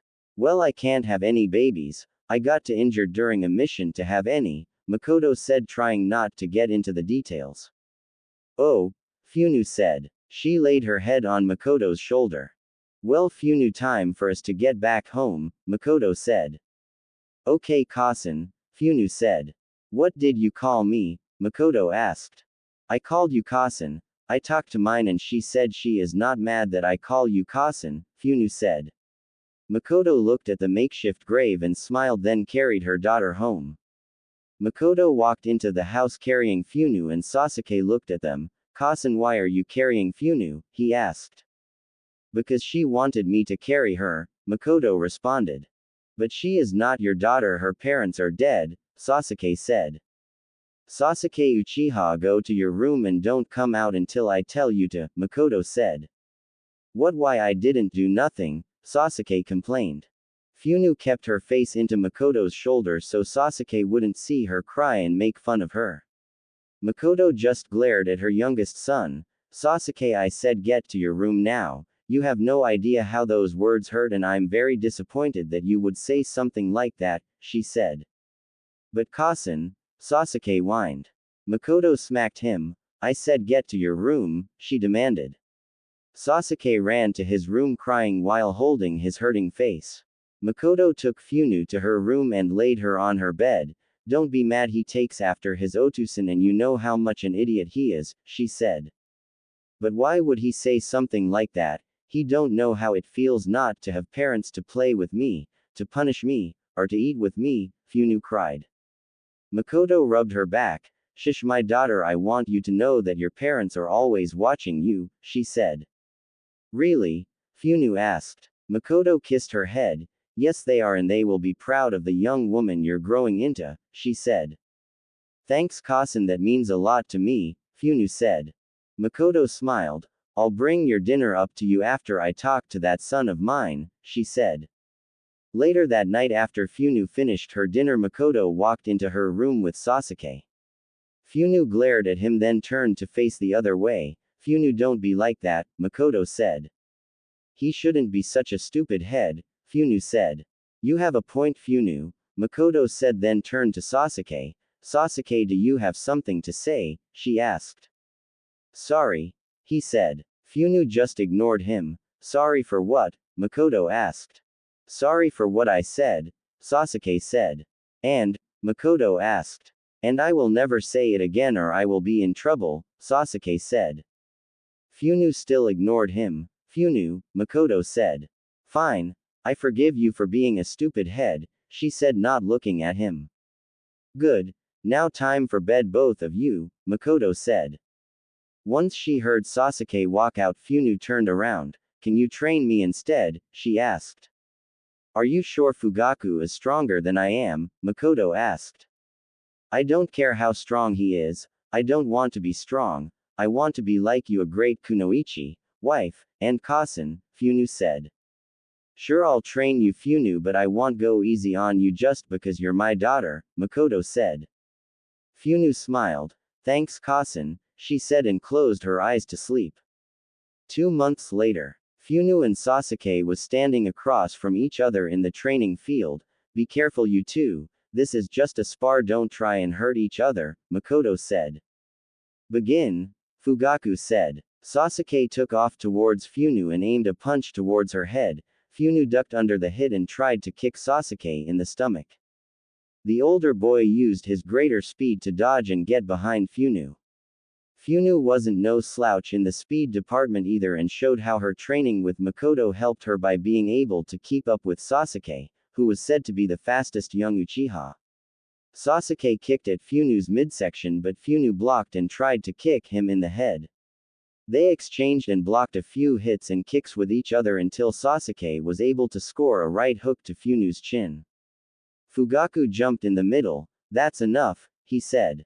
What, I'm not finished, I can still fight, Funu said. Funu, this wasn't to see who was stronger but to see where you are in your training, Makoto said. Okay, Funu said and walked to get her water. Later that day Funu was sitting in her room doing basic chakra exercises, since it was too late to be outside when Makoto walked in. Why are you still woke? She asked. I couldn't sleep, Funu said. Still thinking about that spar? Makoto asked. I know I can beat him, he just got lucky, Funu said. Makoto smiled. I have no doubt you can, but what is more important is that your form for this new speed style you're learning had little openings. If you keep this up you will surpass even Itachi in speed in a few years, she said. This style uses speed to beat the opponent and not power, right? Funu asked. Yes, Makoto replied. So would it help if I increased my own strength by myself to help give my hits more force? Funu asked. Well, as long as you don't do anything that will take your speed advantage away, I see no reason to stop you, Makoto said. Okay Kasen, I think I will try and get some sleep. Little did Funu know that would be the last time she lost a spar to anyone her age or who wasn't a chunin in a long time. A few years later, Funu and Sudaru was in their secret spot training to their heart's content. The two best friends was easily the two strongest their age. The two 7-year-olds didn't really get along with other girls their age, they was too materialistic for their taste. The only girls they talked to was Ino Yamanaka and Tenten, but even they was more so they was up on the latest news around the village. They did train with them a few times though. Funu didn't understand why other girl didn't talk to Sudaru. She was easily one of the nicest girls in the village, she never hurt a fly, and was cute. Funu shrugged it off as jealousy because it was clear that not many could compete with the young Akamichi in looks. There was that Hana Inuzuka and Hanabi Hyuga, but they stayed to themselves, especially Hanabi. She always looked like she was expecting someone to come to the village. Sudaru stopped their spar out of breath. For the life of her she couldn't figure out how Funu had so much more stamina than she did. She trained just as hard, she put a lot of effort in getting stronger, but Funu was still ahead of her. It annoyed her at first, but she got over it after she finally was able to beat her Aniki in a spar. Even if he wasn't going all out, she still beat him. Sudaru looked at Funu. Are you starting the academy tomorrow? She asked. Yes, I think I will. Konan said if I wanted I can to be in the class with you and Ino. Even if we ain't the best of friends, I would rather be in class with two people I consider friends than without anyone I know, Funu said. Hey, we should get new clothes for the academy, Sudaru said with stars in her eyes at the thought of shopping. Funu rolled her eyes. What's wrong with the clothes I have? She asked. No offense, but those clothes look like they was hit by a couple high-ranked jutsus, Sudaru said. Funu looked at her baggy pants and overly large shirt. They are comfortable, and I got this shirt from Konan and it's my favorite, she said. I'm not saying get rid of them, but you need your own look. You are turning into a mini Makoto, Sudaru said. Is that a bad thing? I do look up to her, Funu asked. No, but don't you want to make a name for yourself and not be looked at as if you was a mini Makoto? Sudaru asked. Better than being looked at as Madara's granddaughter. At least Makoto is alive, Funu said. Just come on, you only have to get a couple outfits, Sudaru said, dragging Funu with her. Funu walked out of the dressing room wearing a pair of form-fitting black shorts and a white t-shirt that stopped just where the shorts begin. I like this outfit, I'm buying it and more like it, she said. Sudaru rolled her eyes. The idea was to get your own style, she said to Funu. I know you can't expect me to get out of my comfort zone without working my way into a new style, can you? Funu replied. I guess you right, Sudaru said. She then spotted a black dress and looked at Funu and smiled. Don't even think about it, Funu growled out. Oh come on please, Sudaru said. Not in all the levels of hell will I buy that thing, Funu growled. But I never seen you in a dress, Sudaru countered. And if I have any say in it, which I do, you won't, Funu said. Please, at least try it on and I won't never ask you to try on a dress again, Sudaru asked. Funu looked at her. On the Akamichi honor, she asked after a while. On the Akamichi honor, I will never ask you to try on a dress after today, unless you ask my help to find you one, Sudaru said. Fine, but no one better not find out about this, Funu said. She then took the dress and went into the dressing room. After a few minutes she called out, Sudaru, how do you put this thing on? She asked. Sudaru had to suppress her giggles. Hold on, I'll help you, Sudaru said and walked into the room with her.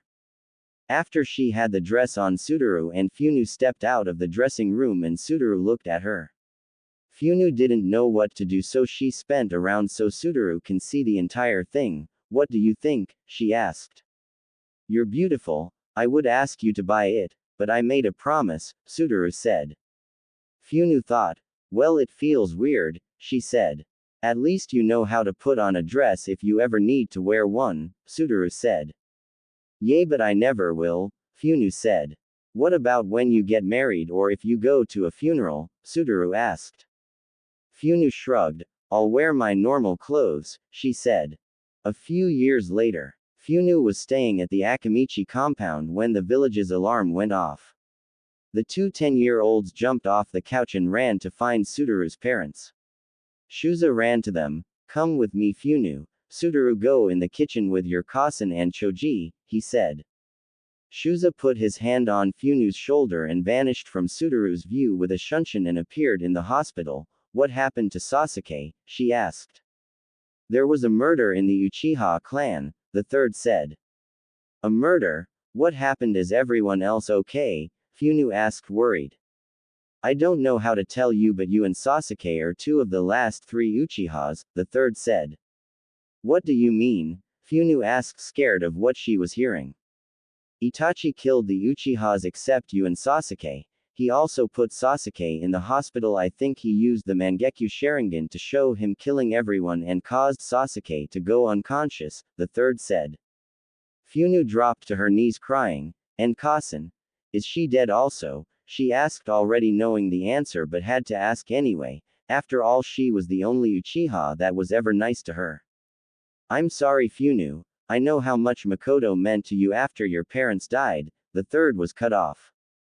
"No, you don't know anything. I lost my Kasan twice. How could you know what I feel? How can any of you knoww had I feel?" Funu yelled as her fully mastered Sharingan activated and started to spin from her emotional loss.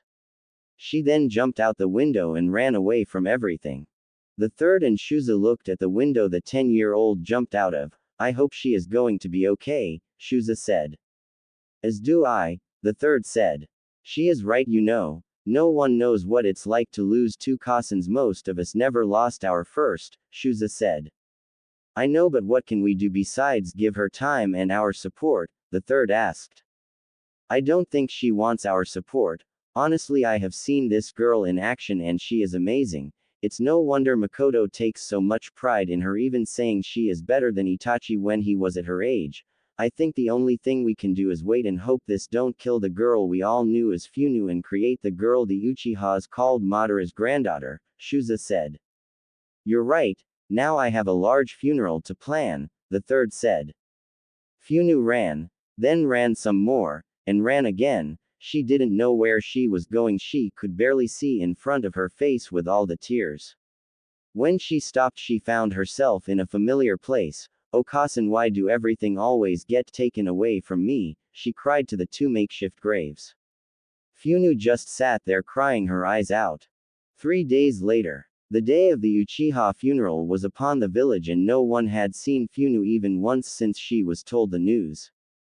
Everyone was worried. None more so than Sudaru, the girl's self-proclaimed older sister. She sat in the front of the funeral service in hopes that Funu would come and let her help her through this. To Sudaru's surprise, everyone in the village, even the Hyugas who hated the Uchihas, was at the funeral. She walked up to Hiyashi. "Not to be rude, but why are the Hyugas here? I thought you hated the Uchihas," she asked in confusion. Hiyashi nodded.